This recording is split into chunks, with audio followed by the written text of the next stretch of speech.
Hello everyone, welcome to What If Quirkless Deku Awaken Lifeforce Stealing Quirk Part 2.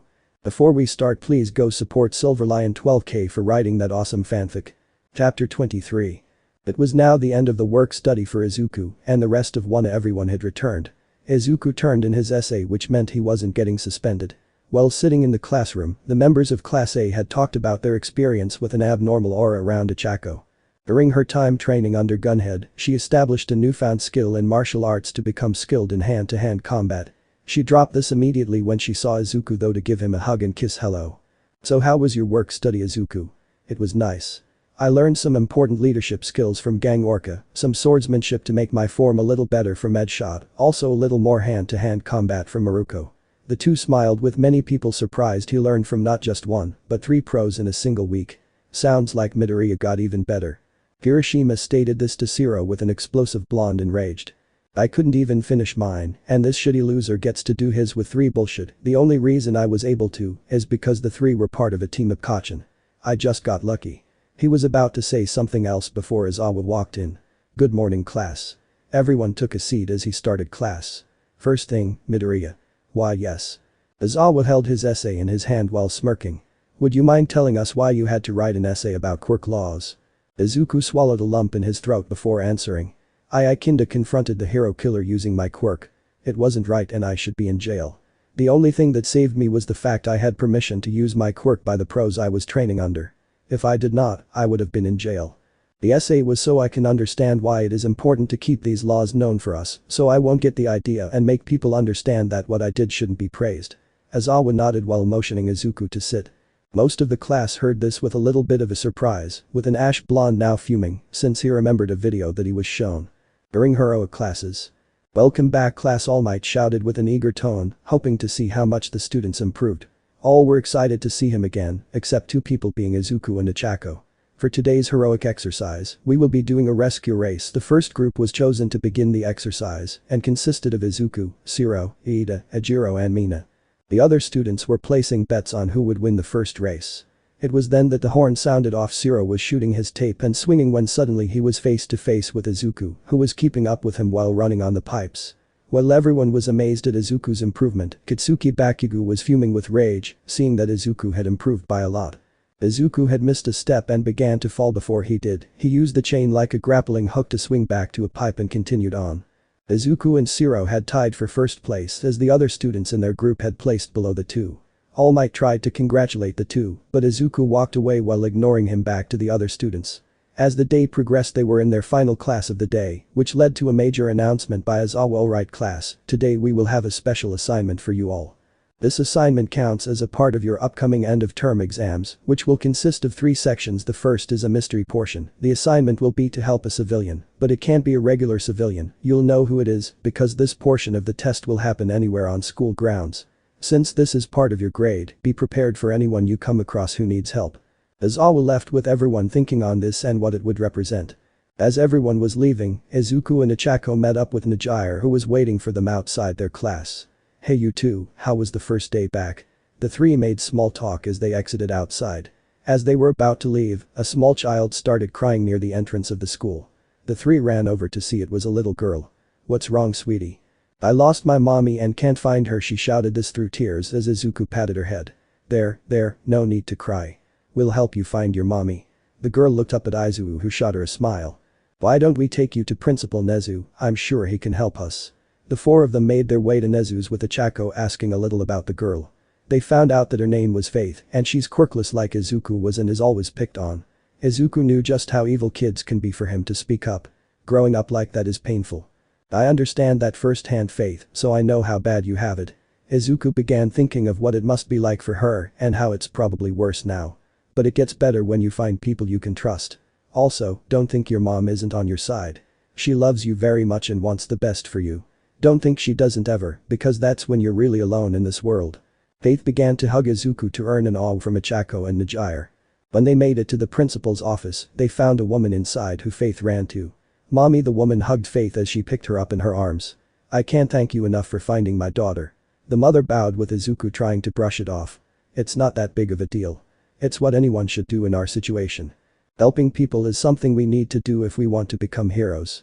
Faith ran up to Izuku and Ochako before smiling at them. "Thank you for helping me." She gave a smile for them to kneel down and pat the little girl's head. "It was nothing, sweetie." As they left, Faith shouted one last thing to them. "I hope you passed that test the mouse man asked me to help with." Izuku and Ochako looked at Nezu, who was smiling at his desk. "Congratulations, you two. I will inform Mr. Ozawa and give him the recording of the two of you at the end of the day." "Thank you, sir." The three bowed before making their way home again. With Bakugo. "You're upset cause you're quirkless. How pathetic for a little weak brat like you." Bakugo began laughing at a little boy to make him cry even more. "Find a teacher, kid, I got better things to do than deal with the likes of you." Bakugo left with Ozawa watching the whole thing go by. "Saw that coming. Why did I hold out some kind of hope he wasn't going to do that?" Ozawa wrote down the actions while walking up to the kid. "Sorry you had to deal with him, kid. Camine, I'll bring you back to your mother in the teacher's lounge." The boy nodded while grabbing Ozawa's hand to follow him into the school. Meanwhile, every other student who had come across a similar situation all took a second to remember their own classmate's story. The words he had spoken during the bus ride to USJ. "People look at you differently when you don't have a quirk." Everyone a student had spoken words of comfort to the young quirkless children, but what shocked them was the statistic of quirkless may be higher than they think. When all students were finished being tested, Ozawa had brought the reports to all teachers who were seated discussing the practical portion. Nezu acknowledged his presence. "Hello Ozawa, I hope we have great results on your class." With a heavy sigh, Ozawa had announced the results. 19 out of 20 passed the secret portion. All Might had to ask, who was the only fail without hesitation. Katsuki Bakugo was the only failure. Many of the teachers were at their wits' end, but would decide to have a conference with the Bakugo family soon after the exam. Chapter 24. Itsuki and Kami were walking together about to go to his house as they passed an electronics store with a display TVs playing Izuku vs Stain. This made Katsuki furious. Unknowingly his girl Kami was stressed out after suffering nearly the same punishments, and Katsuki, she is nearing blacklist status due to her actions. Bakugo, anything good happen at school then? Itsuki remembered the agony of the child he bullied, which made him smile like a child who got a new toy. "Oh yeah, there was this quirkless brat asking for help. I told him I had no intention of helping someone like him and tossed my head back laughing." When Kami saw his wicked smile on his face, she couldn't help but have one of her own as they continued their walk to Katsuki's so they could book.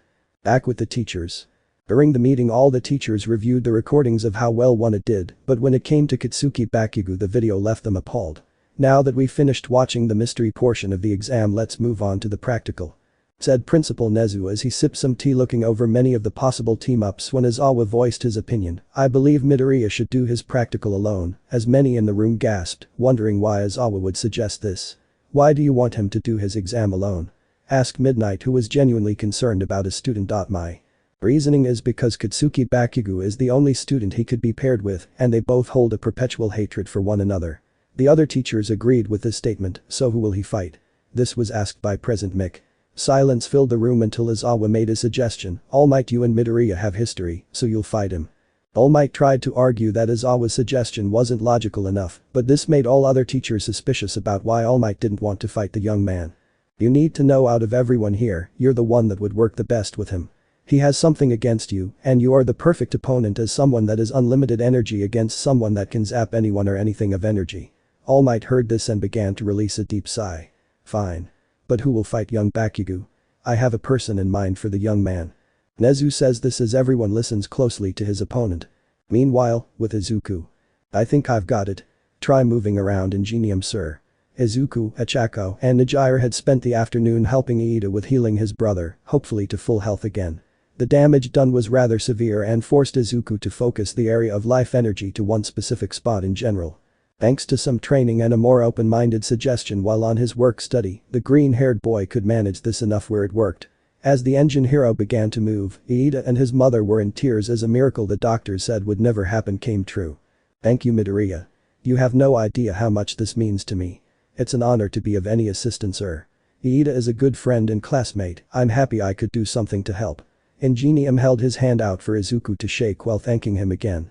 "Just be careful, please. I have not done this on anyone and I'm scared I didn't do as great a job as I could have. Maybe training yourself to walk again for some time will help avoid any problems with what I couldn't fix." Ingenium nodded with Iida showing the three out. "I can't thank you enough for what you did, Midoriya. You saved my brother's career and my life. How can I repay you?" "Don't worry about repaying me. We're friends, so just work hard to become a hero and agree to have my back when I need it. That's all I can ask." Iida agreed with saying goodbye to the group before heading back to help his brother train himself again. Izuku, Ochako, and Nijire took a 2-hour trip back home, with Izuku offering to let his girlfriend stay at his home for the night since it was kinda late. Both agreed with them going into a dark home. "Mom? You home?" Izuku turned the light on to see a note from his mother. "Dear Izuku. My job at the convenience store had me take a late night shift and I won't be home until late at night. I made a big batch of curry made in the fridge if you want to invite Ochako and Nijire over. Also, there's condoms in the medicine cabinet if they spend the night. Love you, Mom." Izuku went red with Ochako and Nijire walking in. "Do you mind if we use the bath and maybe some of your clothes to change into?" Izuku crumbled the note before agreeing very fast. "I'll get dinner warmed up. Mom made curry if that's okay." "That's sweet of her. Your mother is so nice." Both girls left with Izuku swallowing a lump in his throat. "Mom, you have no idea what you got me into." After Ochako and Nijire took a bath with Izuku heating up the curry, the three sat to eat dinner with the girls, already calling their parents to say they're staying over a friend's house. Not stating that it was Izuku to avoid their parents freaking, nor the fact that they were there alone with him to avoid any unwanted concern. Once they finished, the three cleaned up with Izuku taking a bath after. His mother's note still was in his head with the fact Izuku was in a house alone with Ochako and Nijire. His mind drifted to feeling a scar on his chest that seemed to look like someone put a piece of hot metal on him with a horrible memory coming back. Izuku shook his head before reassuring himself of his girlfriends. "They aren't like that. They won't hurt me." As Izuku walked out, he noticed Ochako and Nijire looking at something. When he got closer, he noticed it was a box. Not just any box though, the box of condoms his mother put in the cabinet. "Crap, did I forget to put them back where they were?" Izuku ran over to grab the box and hide it. Sorry. Mom left a weird note and he tried to find words with the two looking a little red. "It's not like that I wouldn't use these." Izuku remembered what he just said to try and correct himself. I mean I would use a condom if we were doing that, which we don't have to do. I mean, I wouldn't mind doing it since you both are very attractive and Izuku, you don't have to worry about stuff like that. We understand what you're trying to say." Izuku stopped what he was saying to hear this. "Why, you see. Nijire and I were kinda talking about it and well it wouldn't be that bad to try, right?" Izuku heard this as both girls were waiting for an answer. If you're both fine, I guess it wouldn't be a problem. But I never did it before so I'm probably not good at it." Ochako and Nijire came up to kiss his cheeks and smile. "That means we're going to have one of your firsts. Me and Ochako are going to get ready in your room. Give us a few minutes and we'll be ready." They walked upstairs with Izuku looking at the box. "This is weird to say, but thank you Mom for thinking we were going to do this. Lemon skipped, please read it on website, link is always in description." Izuku woke up with looking at Nijire and Ochako's naked bodies, remembering last night's actions. So that wasn't a dream? Both girls started to wrap around Izuku's waist, not wanting him to get up. He chose to lean back a little while being happy with how his life turned out. "I love my life." Unknown to him, Inko had peeked in on his son to see the fact he had done the act she didn't plan on him doing last night. "My baby boy is growing up and has 2 beautiful girlfriends." She went back to sleep crying tears of joy for an hour before getting up to make food for everyone. Chapter 25. When Izuku woke up from the previous night he felt the nude bodies from both his beautiful girlfriends. Izuku kissed both Nijire and Ochako on the lips, then slowly got up and headed for the shower, letting the girls sleep in for a bit. Once he was done he returned to his room to see the girls wake up. The two then went and bathed so they could prepare for the day. Once together again they headed into the kitchen to see Inko finish setting the table. "You three must have had an enjoyable time last night." The three teens were shocked and tried to play dumb. "Sorry Mom, but I have no idea what you're talking about." "Do you both know?" "Nope. Nothing comes to mind." Inko laughs a little at their feigning ignorance before going into the kitchen. "Aren't finals coming up for you three?"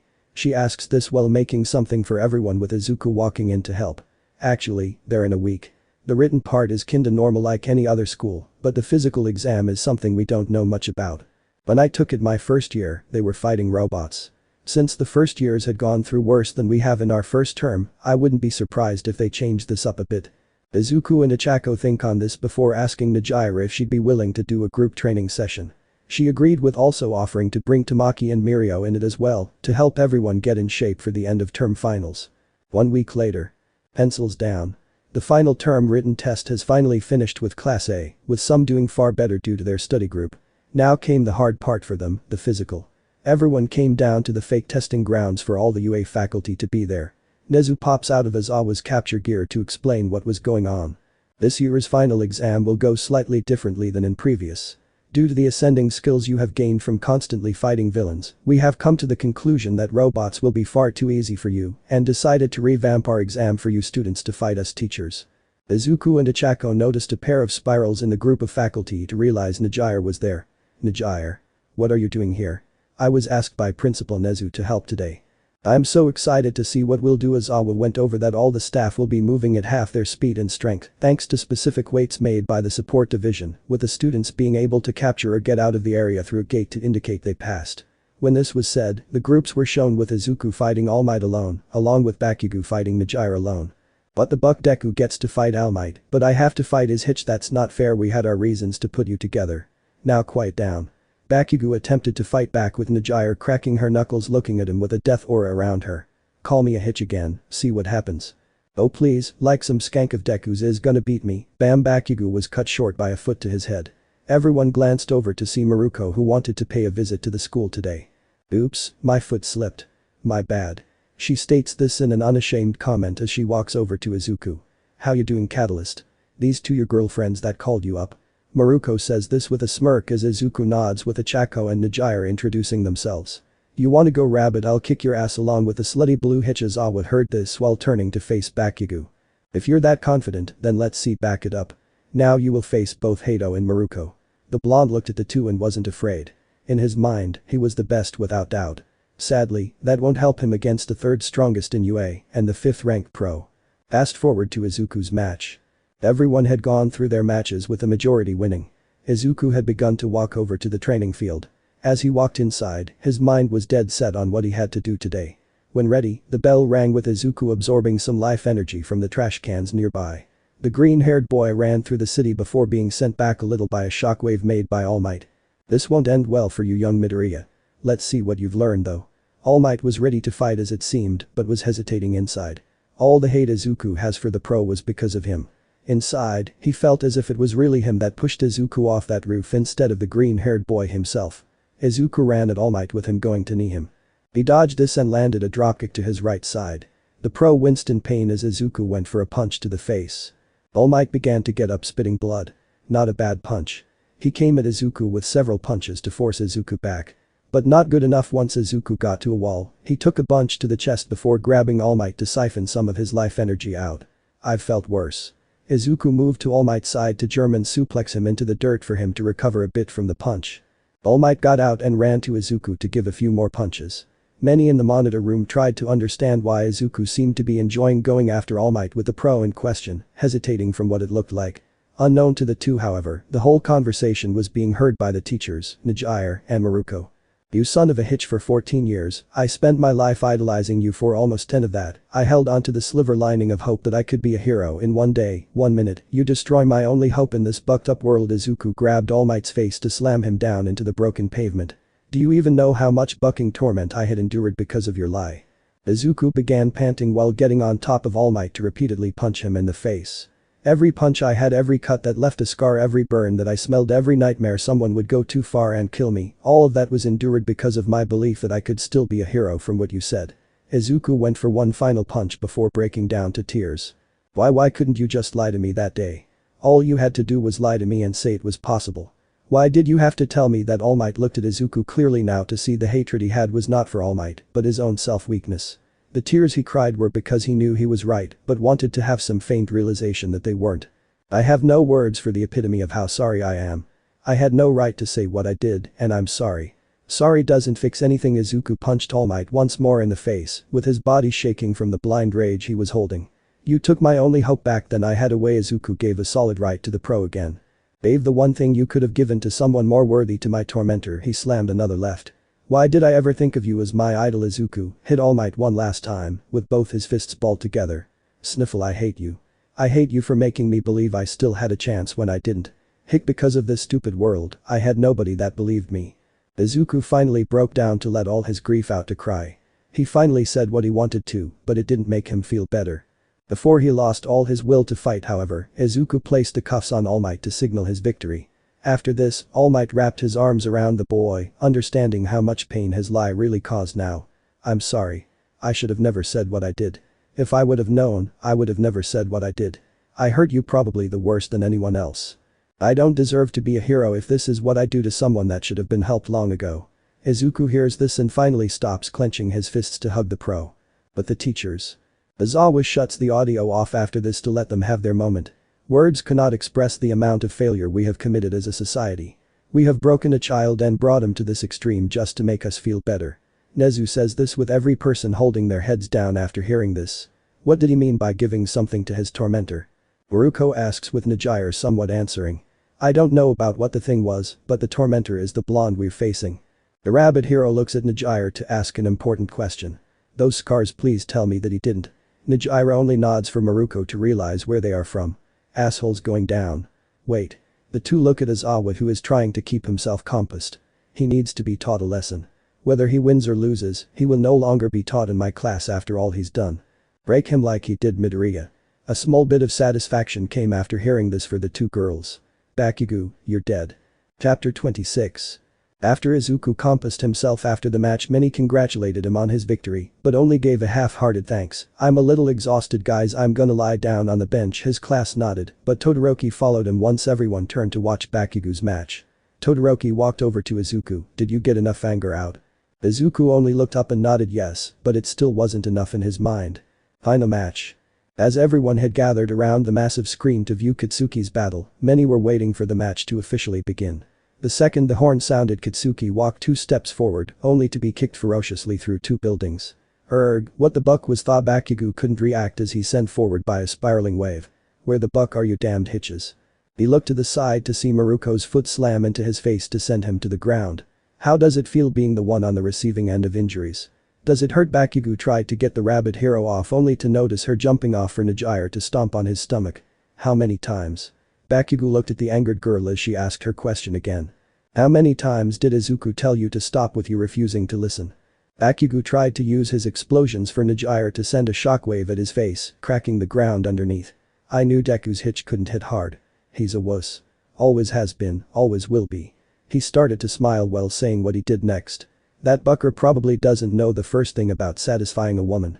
Najire lost her patience and punched Bakugo in the face to knock a tooth out.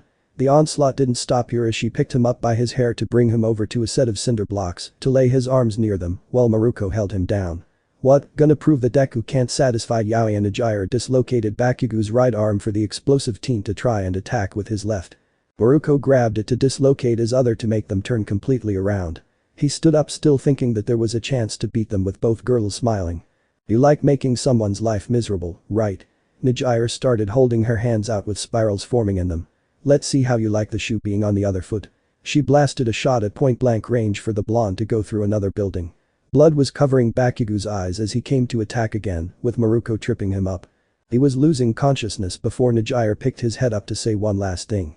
That hitch never deserved to date Izuku and blew her chance with someone who's twice the man you'll ever be. She spit in his face before slamming Bakugo's head into the dirt to knock him out. Remind me to never get you mad. Boruko says this with Najire returning to her bubbly attitude like nothing ever happened. Few hours later in the nurse's office. Katsuki Bakugo was waking up as his eyes adjusted to the fluorescent lights. He could taste iron in his mouth that was due to the blood that was coming out after losing a tooth.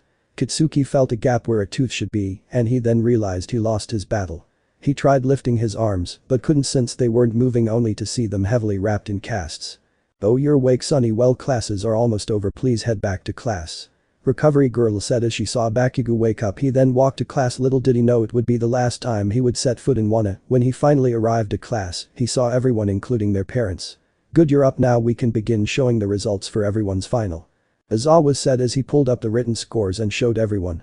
Izuku had scored within the top 10. Momo Yaoi Rozu was still number 1, making her parents proud. Everyone else's parents were glad their sons' daughters had scored well enough to avoid remedial classes. Now we'll view the mystery portion of the exam, which was recorded with 19 out of 20 students passing this exam. Aizawa showed them the clips of all the students comforting the quirkless children. All parents took notice that every student had stopped themselves before speaking, then chose their words carefully. Yaoi Rozu, can you tell me why you stopped yourself from talking? Aizawa had asked, then she quickly replied, I stopped because I thought about the words my classmate Midoriya Izuku had said on the bus ride to USJ. All the students around her nodded her head in agreement. What did he say? Aizawa asked, though he himself knew what was said, but wanted to show everyone's parents the harsh reality. People treat you differently when you have no quirk. These words were questioned by some parents with them looking at Izuku for an answer. Trust me, people don't look at you favorably when you don't have a quirk. It's now become the abnorm with people choosing to avoid them like the plague when they, don't want to beat the crap out of you. The calmness in Izuku's voice as he says this scared the parents a little. Bakugo realized the situation and started to sweat bullets. Oh shit. Wait, who didn't pass on a no-brainer way to help kids? Aizawa rolled a film of Bakugo laughing at a kid while walking away. His parents were appalled at what he did with his mother Mitsuki getting up to walk towards him. What the buck Itsuki, why did you make fun of a little kid? I thought you were better than that, shut it old hag, Bakugo shouts with some blood coming out of his mouth from his beating. Now time for the final part. The physical exam. For the most part, people passed with only a few that couldn't even though they gave it their best shot. When it got to Izuku's though, audio was included in this one for the parents and students to hear his rant to the pro hero. This is painful to hear. Mr. Jiru had stated this with seeing the same calm boy in the room, having a mental breakdown from what it looked and sounded like. Did all that stuff actually happen, Izuku? Mitsuki, not realizing the actual level of torment that happened to the boy, asked with Izuku sighing at this answer. I wish it hadn't. Every parent went pale hearing this with only Bakugo keeping a solid demeanor. The next and final match to be shown was Bakugo's. This one was more of a beatdown than an exam as it was shown. The level of brutality that happened was insane to what the parents saw. They watched as a boy was beaten bloody and broken until he physically couldn't anymore. Why was this kid facing two people when everyone else faced one? Mr. Kirishima asked as he couldn't imagine the level of pain he must have felt. Because his mouth and ego got him into this, with it also being the reason he isn't going to have the chance to be a hero anymore. Everyone looked at Aizawa as he explained himself. After some digging into the school Midoriya and Bakugo went to, we discovered that most of Midoriya's injuries were caused by Bakugo. We even have a recording from a camera in the room of him telling Midoriya to kill himself. Fortunately he survived, but that doesn't make this much better. Most of the guys remembered some of the scars that looked like burns for a few to shake in anger. You son of a hitch, everyone looked at Bakugo who was on the ground with Todoroki above him enraged. Midoriya is a nice person, nicer than you could ever understand. What gave you the right? Iida and Kirishima were holding the bicolored boy back while secretly wanting to let him beat the blonde to a pulp themselves. Considering everything, you've given us no choice, Bakugo. We won't expel you, since that will risk you becoming a villain. However, any and all chances you have at becoming a hero are now gone. Even if you were to excel in next year's sports festival or go to another school, you'll never be in a hero course with this information now being made clear and open on your permanent record. Many were amazed with this as Bakugo lost it. This isn't fair, I'm the best this school has to offer, why am I being targeted? You think it was fair for you to be targeting Midoriya? I've warned you that you were hanging on by a thread after the USJ. Until now, you've shown no signs of remorse, with it now being too late for you. This scar will forever follow you as Midoriya's will follow his. Now get out of my classroom. Aizawa said this with venom as Bakugo left in sheer anger. Izuku couldn't believe it, Bakugo was no longer being a hero. Wow. I knew his antics were not going to fly anymore, but still. You crossed a line, Kacchan, now you need to accept your punishment. Chapter 27. The following day after finals, classes were given a day off to rest and recover. The majority of Wana had decided to go to the mall to prepare for the summer camp they were told about before being dismissed yesterday. Izuku was going to meet Ichako, and the rest of class 1 at the mall. Najire was doing her work-study program with Ryukyu. She said it was rather important and couldn't go into detail with the two, understanding and respecting her privacy. As the group came upon the mall, many split into pairs with a group of Izuku, Ichako, Tsu and Kirishima heading into the outlet stores. So what do you guys want to get? I was going to look for some bug spray. A few new pairs of shorts for me. I was looking for a few towels to soak. Summers are always a little hard on me. Tsu began to notice Izuku spacing out a bit to ask him about it. Midoriya, you okay? Huh, oh yeah. Kirishima noticed this as well to ask him about it. If something's bothering you, man, you can ask us for help. We're your buds, man. Ichako went over after this to pat Izuku's shoulder to get his attention. It's Bakugo, isn't it? Izuku nodded at this while explaining. For as long as I can remember, me and Kacchan always wanted to be heroes. You all probably understand that he was always the one who had the longer end of the stick. Now that he's no longer able to be a hero, it just feels well unreal. What Bakugo did to you wasn't what a hero should do, Midoriya. Don't try and rationalize it. Tsu bluntly states this for Izuku to nod. Still doesn't feel right in my eyes. Was it right to force Kacchan to give up his dream? Ichako started hugging Izuku, worried for his well-being. He dug his own grave, and you have no reason to argue that. What he did to you was unforgivable, and he's lucky he didn't get expelled. But please, don't think this is your fault. It's not, and it never was.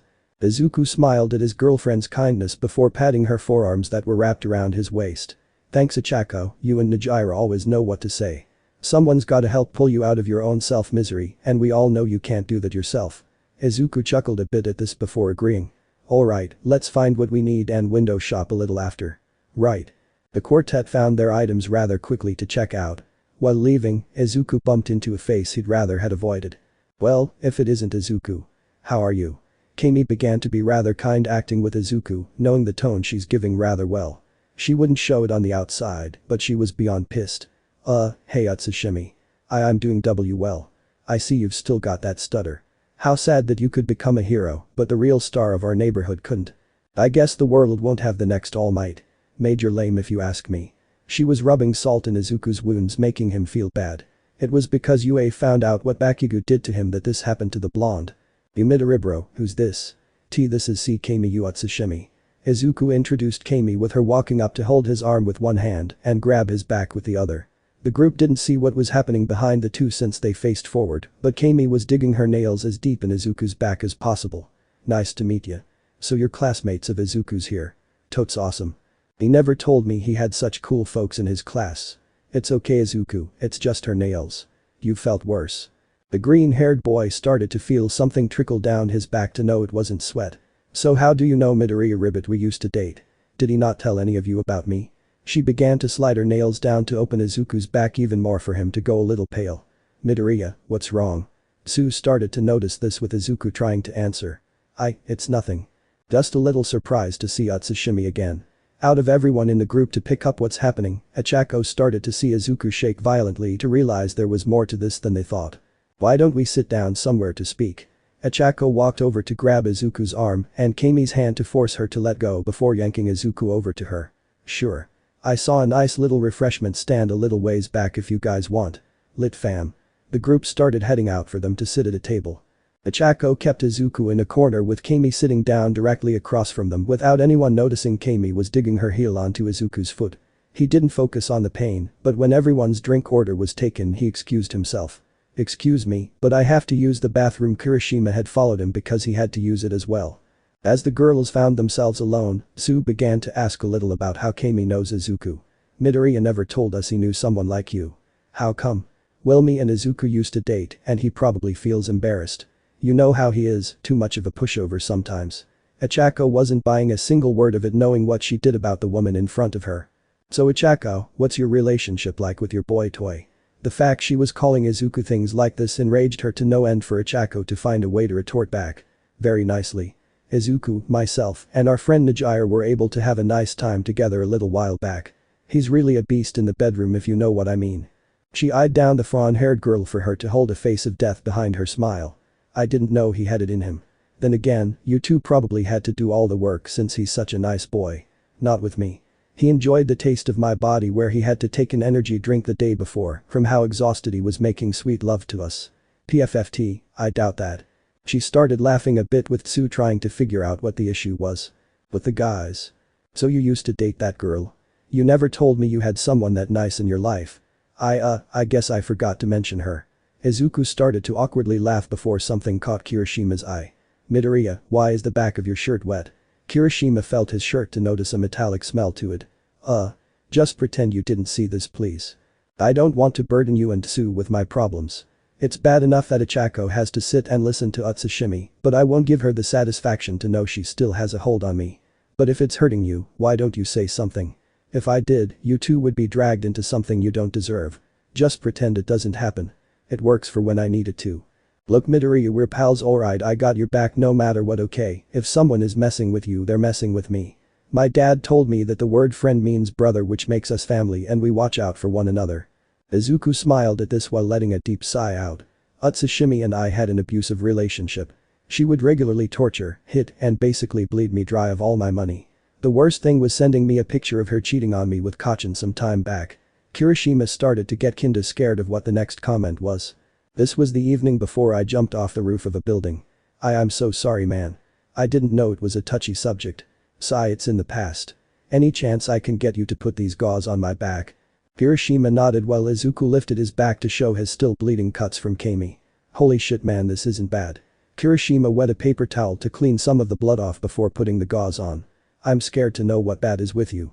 The duo reunited with the girls as Kirishima sat a little worried for his friend. So any chance we could catch up again, Izuku? Maybe something where I can talk to your other girlfriend. Camine dug her heel deep in Izuku's ankle while twisting it for him to smile. I'm sorry, but I don't think that's possible. She works with the pro hero Ryukyu, so her schedule is a little frantic at times. This comment angered Camine for her to keep digging her heel deeper until a cracking sound was heard and felt. Well, that's so sad. Guess I'll talk to you later. Alright, and tell Kachin I said hello. Camine finally showed her emotion at this while walking away. I'll tell him. He'll enjoy this tonight. She left for Izuku to finally be free of the problem to silently shout in pain. I heard a cracking sound, what was that? Probably her heel dislocating and breaking something. Izuku grabbed a few napkins to put in his mouth before slamming his foot back into place with his face squinting in pain. Sorry you two had to see that. Wait, so she actually was doing things to you while we were talking? Ribbit. Izuku nodded while absorbing the life energy from the napkins to try and heal his broken foot. It's a long story, but she's as responsible for some of my scars as Kachin was. Su looked at Izuku blankly while giving a straight-up answer. I have newfound respect for you. Wish it wasn't with this. After the whole ordeal with Camine, the group went with Izuku to pick up some leg and wrist weights for the training camp. Few days later. It was officially the day that the students went on their training trip before they departed. All parents had gone to wish their children good luck and a safe journey.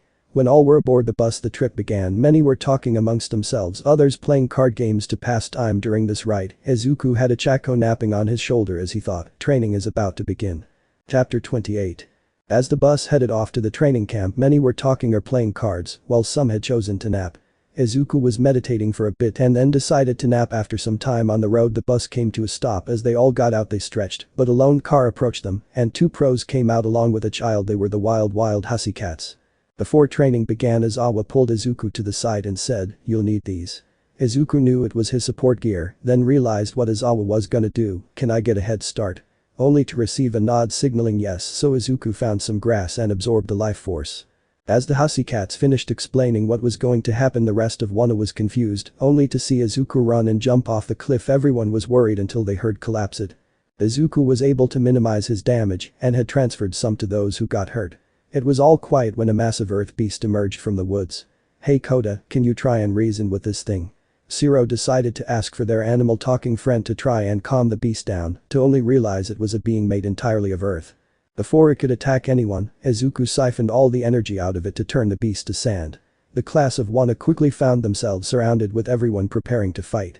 Izuku pulled out his greatsword before slicing up every beast with a Chaco and Tsu, helping finish the job by throwing the monsters into the air. Everyone else saw this and understood that they had to work together, with them all cutting a path through the forest directly to the campsite. 4 hours later.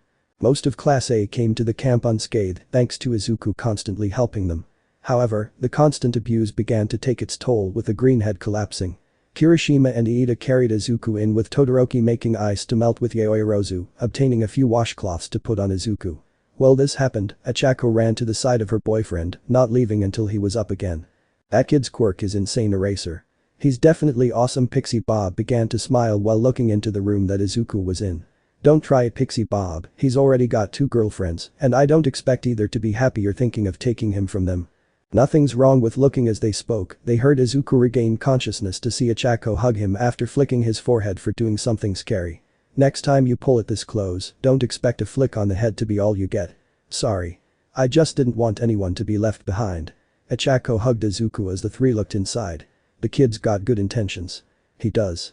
Shame people didn't see this side of him until he jumped off a building." Aizawa walked away with this comment, scaring both pros. "This kid is scary." Once Izuku was back up to full health, him and Achako were able to head to the baths. Since it was only them that didn't bathe yet, they both had their side of the baths to themselves. Izuku felt absolutely relaxed to not hear the door open to a kid and an oversized male. "My apologies, I did not know someone was in. Oh my god." Izuku got up to see Tiger of the Hussy Cats and a little boy beside him taking note of Izuku's torso. Izuku quickly realized it and fell into the water to keep his scars from being in view. "Sorry about that. And no, it's my fault for overreacting."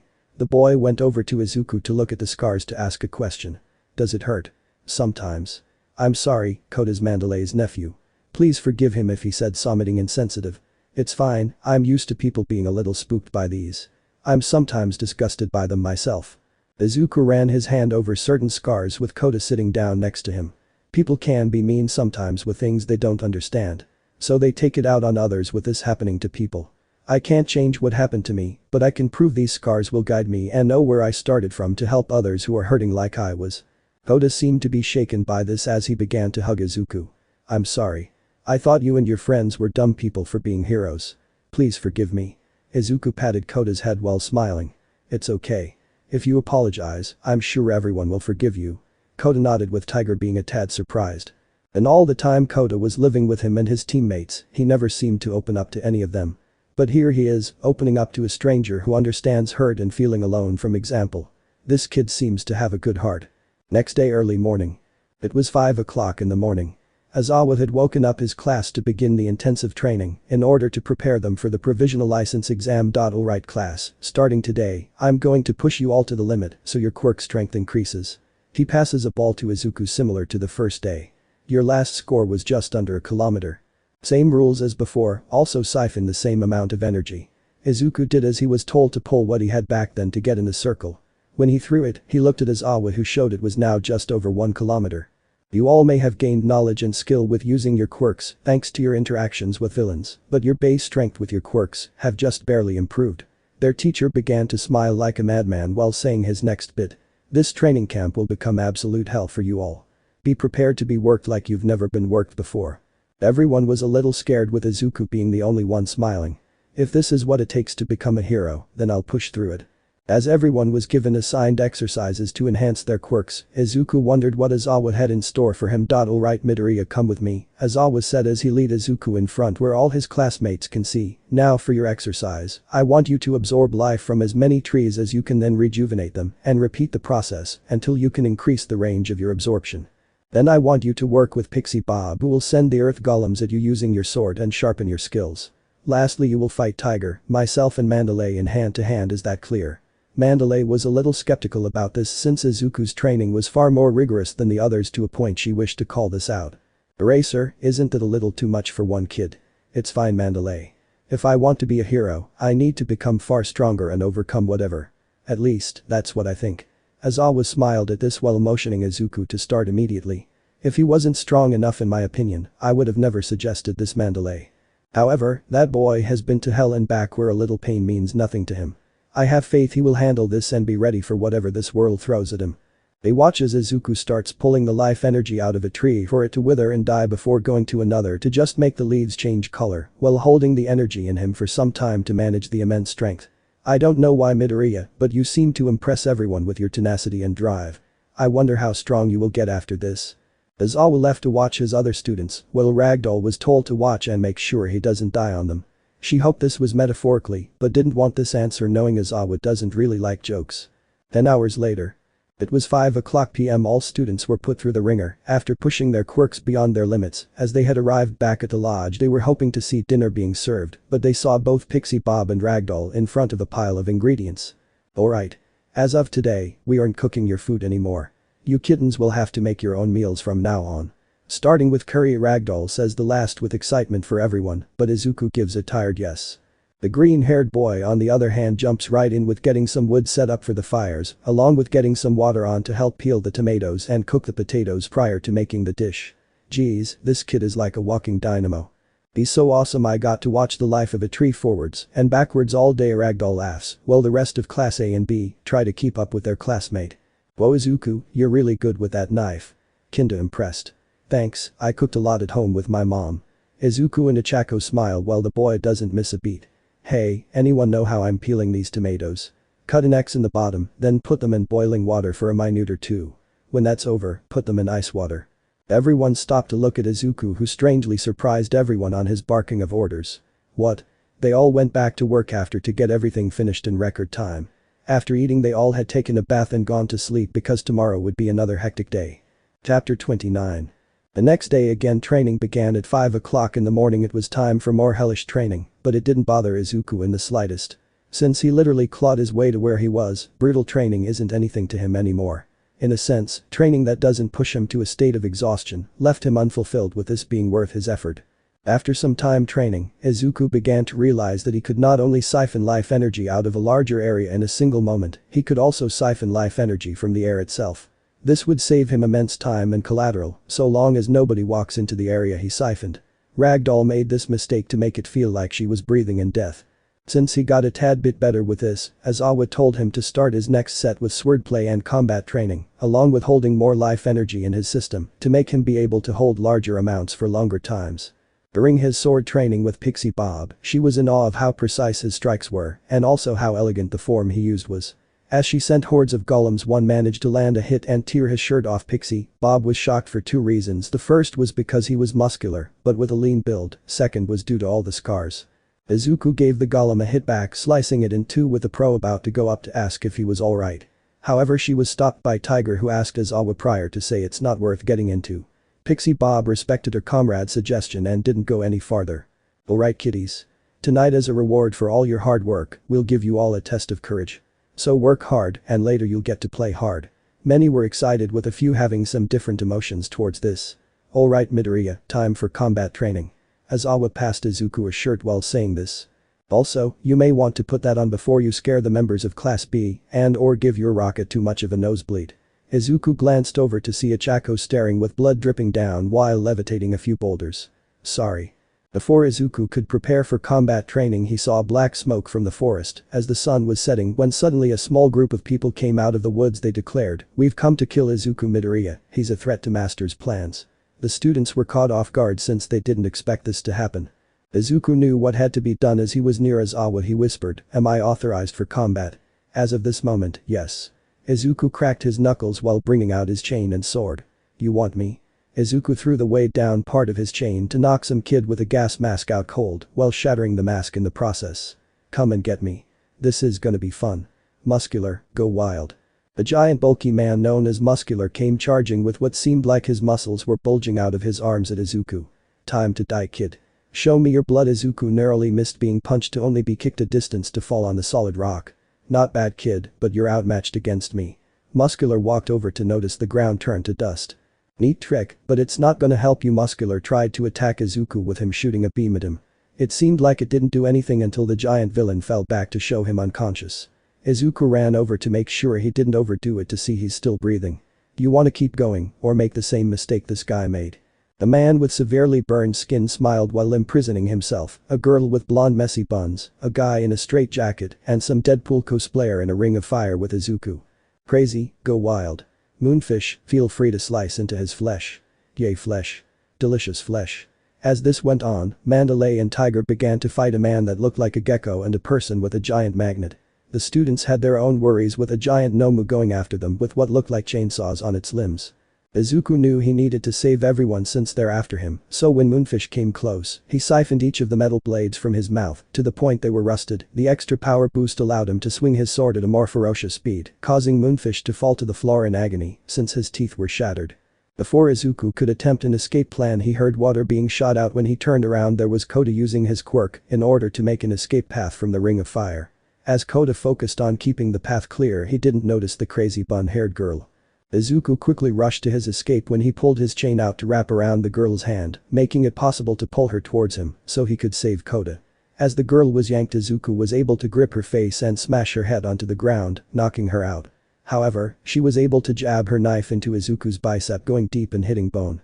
Midoriya. Izuku ran to Koda, escaping the ring of fire as fast as he could. He found himself out of it with now acknowledging the pain in his arm. "Koda, I need you to do something very important. I need you to pull this knife out of my arm as fast as you can. When it's out, my quirk can start healing me. But I need my hand that doesn't have the knife in it to cover the hole so I don't bleed out. Can you do it?" The little boy hesitantly nodded while holding the knife as tight as he could.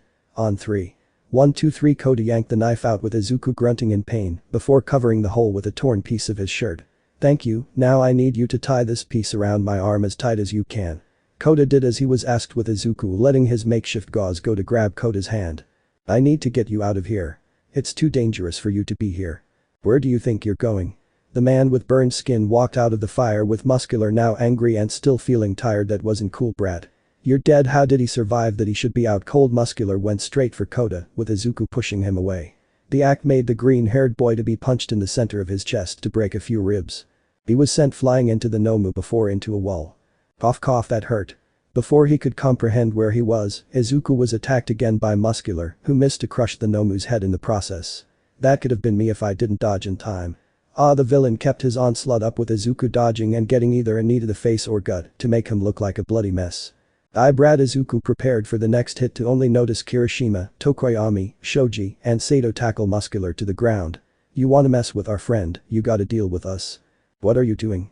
Get out of here, we're not gonna let you do this alone, man, you don't get it, they're after me, get Kota out of here and make sure everyone is safe, get off me. Muscular pulled all four off in one go for everyone before trying to punch Izuku. He was met by a metal and enlarged fist to the face however to push him back a little. You want to fight? Well, you got one, Dobby. How long we got? 5 minutes. The burned man who went by Dobby stated while walking over, creating more blue flames to trap everyone and cut off the connection of the students to the heroes. Muscular came at Izuku with everything he had now with the green-haired boy trying a trick he learned to do not long ago. Hope this works. Izuku held his hands out while shouting. Realm of Death. The area around Izuku's hands started to turn black with Muscular going through it. He was about to make contact with Izuku's face before he stopped for some reason. When Izuku let go of his quirk, the image of a pale blonde who had lost consciousness was shown in front of them. He fell over with Izuku now looking at Dobby. You want some too? Izuku was barely conscious, his healing was doing everything it could, well he gave everything just to stay conscious and fight. Seems I have no choice in this matter. But unlike me, you have an apparent weakness. Dobby created flames in his hands while sending it to Ichako, who was trying to get Kota away from the fighting. As fast as she could know, Izuku darted as fast as he could to the two before holding his hands up to try and suck any life he could out of the fire. This only made it slightly less hot with his hands having severe burns on them. That's the difference between us and heroes. We don't have to worry about pulling others into our fights, but you do. Izuku smirked at this while looking at his hands that opened and began to bleed. You think this hurts? This is nothing. He got back on his 2 feet before turning to Ichako and Kota. Are you both alright? Ichako went over to stand in front of Izuku. I'll take it from here. You've done enough. They're after me, so don't. Of course I'm going to get involved. I'm not gonna sit back and let these people do what they're doing to someone, especially you. Izuku didn't know what to say before kneeling down from exhaustion. How cute. Dobby sent an attack at Ichako with a wall of ice being between them. Taking advantage of the blinding Todoroki gave, she ran over to the side in hopes to get in close. She was met by a knife barely grazing her to pin a thought unconscious girl down with some martial arts she learned. Todoroki, Iida, get the flame guy. Both boys ran in with taking him on. Iida had wished to end this quickly by using his reciprocal burst, while Todoroki gave him cover and hill before using his flames to keep Dobby under control. Heroes seem to be very interesting nowadays. Dobby, it is time to leave. Kurogiri warped in front of him to open a portal for most of the league to escape. In the process, they had pulled the corpse of the Nomu with them. Before they could, a Class B student Awase attached a tracker Yayoi Rozu made to it to try and pinpoint it later. Not bad, kid. Now I see why All For One wants you dead. I hope you can stomach the fact the injured were hurt because of you.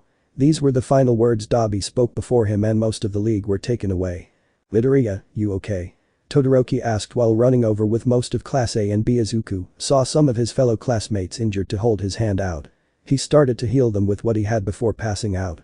He began to hear Ichako's shouts while this happened before darkness engulfed him. Chapter 30. 3 days had passed since the attack on the camp classes 1A, 1B, the Hussycats. Kota, Aizawa, Inko, Mirio, Tamaki and Najire were in the hospital, waiting to know the status of Izuku. On the 4th morning Izuku woke up and as his eyes adjusted to the fluorescent lights, he moved his head to the left and saw get well flowers, cards and a large stuffed bear.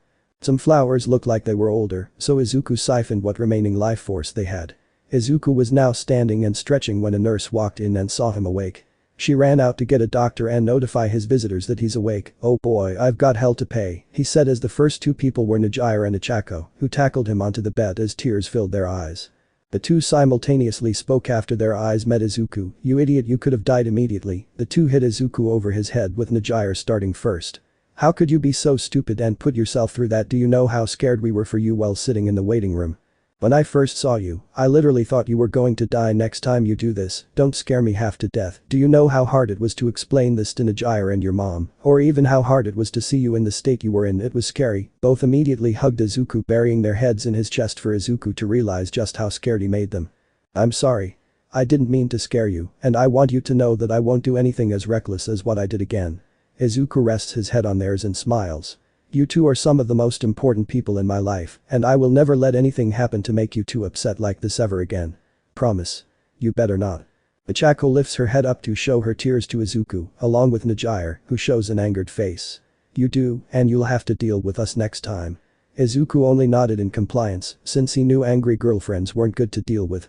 It wasn't until Izawa walked in. I'm sorry girls, but you might get angry at Midoriya again sooner than expected.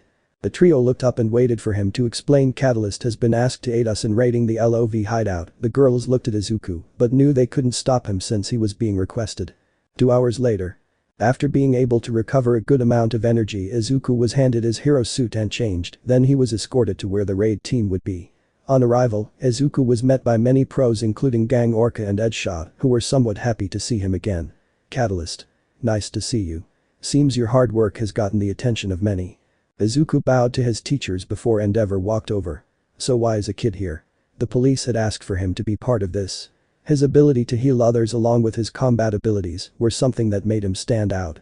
We also assumed it would be easier to watch over him, considering the last attack by the League was to target him in particular. To be honest, this got somewhat personal when they targeted my friends. Let's just say, I'm more than happy to lend a hand after the stunt they pulled. Izuku smirked while letting out a somewhat killer aura. It only stopped when Izuku felt a hand on his shoulder to see it was All Might. Care for a word, young Catalyst? Izuku said nothing, but followed the pro out to speak.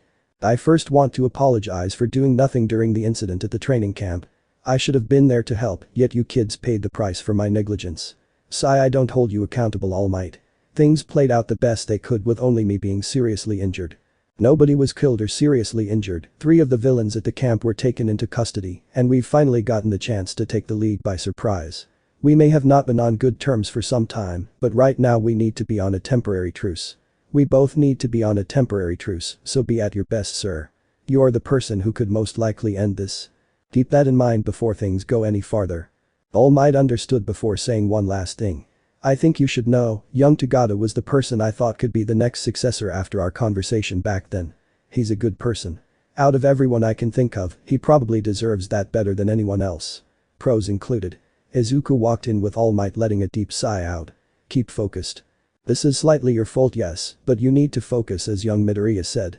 If anything happens to me, One for All will continue since young Tagada has become my new successor. The raid. The plan had been explained with All Might, Edshot, the police and other pros had gone to the location of the League's hideout, while Izuku, Gang Orca, Best Jeanist, Mountain Lady and others were sent to a warehouse where the Nomu who had a tracker was. As the raid began to enter its beginning stages, Izuku looked around to notice the abnormally rundown building. Catalyst, go around the side to see if the enemy truly is inside. Izuku did as Gang Orca suggested to notice something disturbing. Tanks filled with ready-to-go Nomu and all prepared for departure. Izuku backed slowly away from the building before walking back to the group of pros. What did you find? It's a Nomu factory.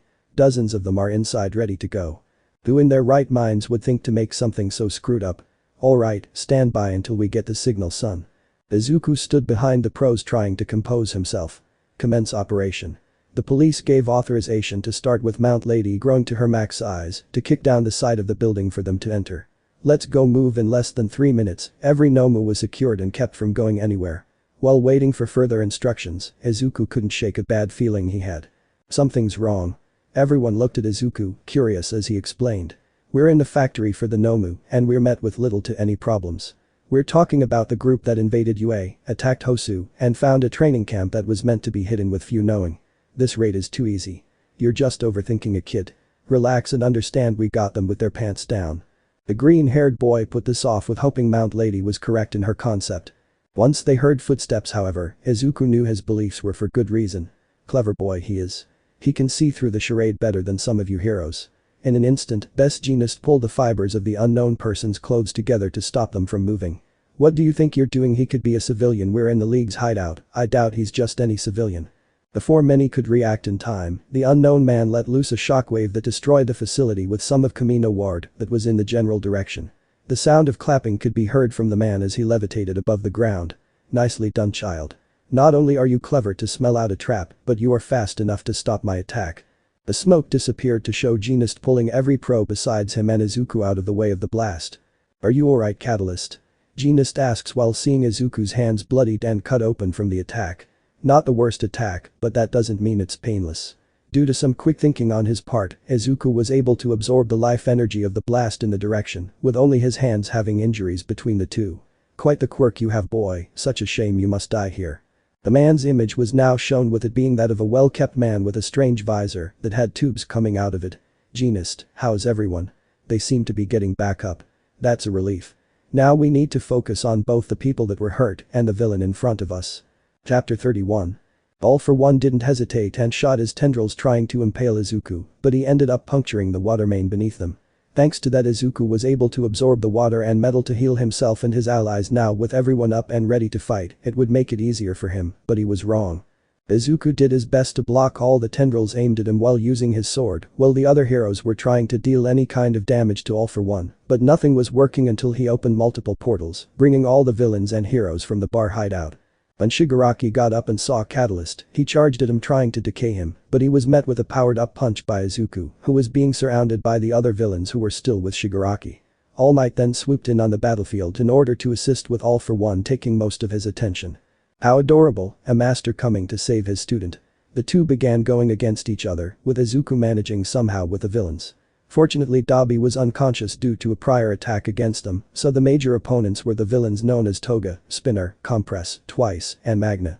Out of all five, Compress was the more dangerous due to his ability to confine things into small marbles. That didn't mean the rest were not a threat, however. Toga's skill with a small knife had nearly got Izuku quite a few times, with Twice coming over to the and punch him. This was met with Izuku grabbing the villain's arm before swinging him into Toga before finding himself being sent towards Magna thanks to her quirk. Gotta think of something, or I'm gonna go head first into that magnet. Trying to aim and stop the major problem, Izuku shoots a small beam at the enormous magnet. Magna had to turn it to dust. With a still forward momentum, Izuku punched the lights out of the villain before looking at Compress and Spinner. He got into a fighting stance before charging at the two. They were cut off, however, by a shockwave nearly blasting the three of them away. The green-eyed boy looked at the fight between All Might and All For One to only think one thing about the class. This looks like a clash of titans instead of a hero and a villain. Where are you looking, boy? Spinner came at Izuku for him to dodge just in time to only get a small cut on his chest. I've got everyone, we need to head out. Compress attempted to make an exit with Izuku dodging a slash made by Spinner to charge at the masked villain.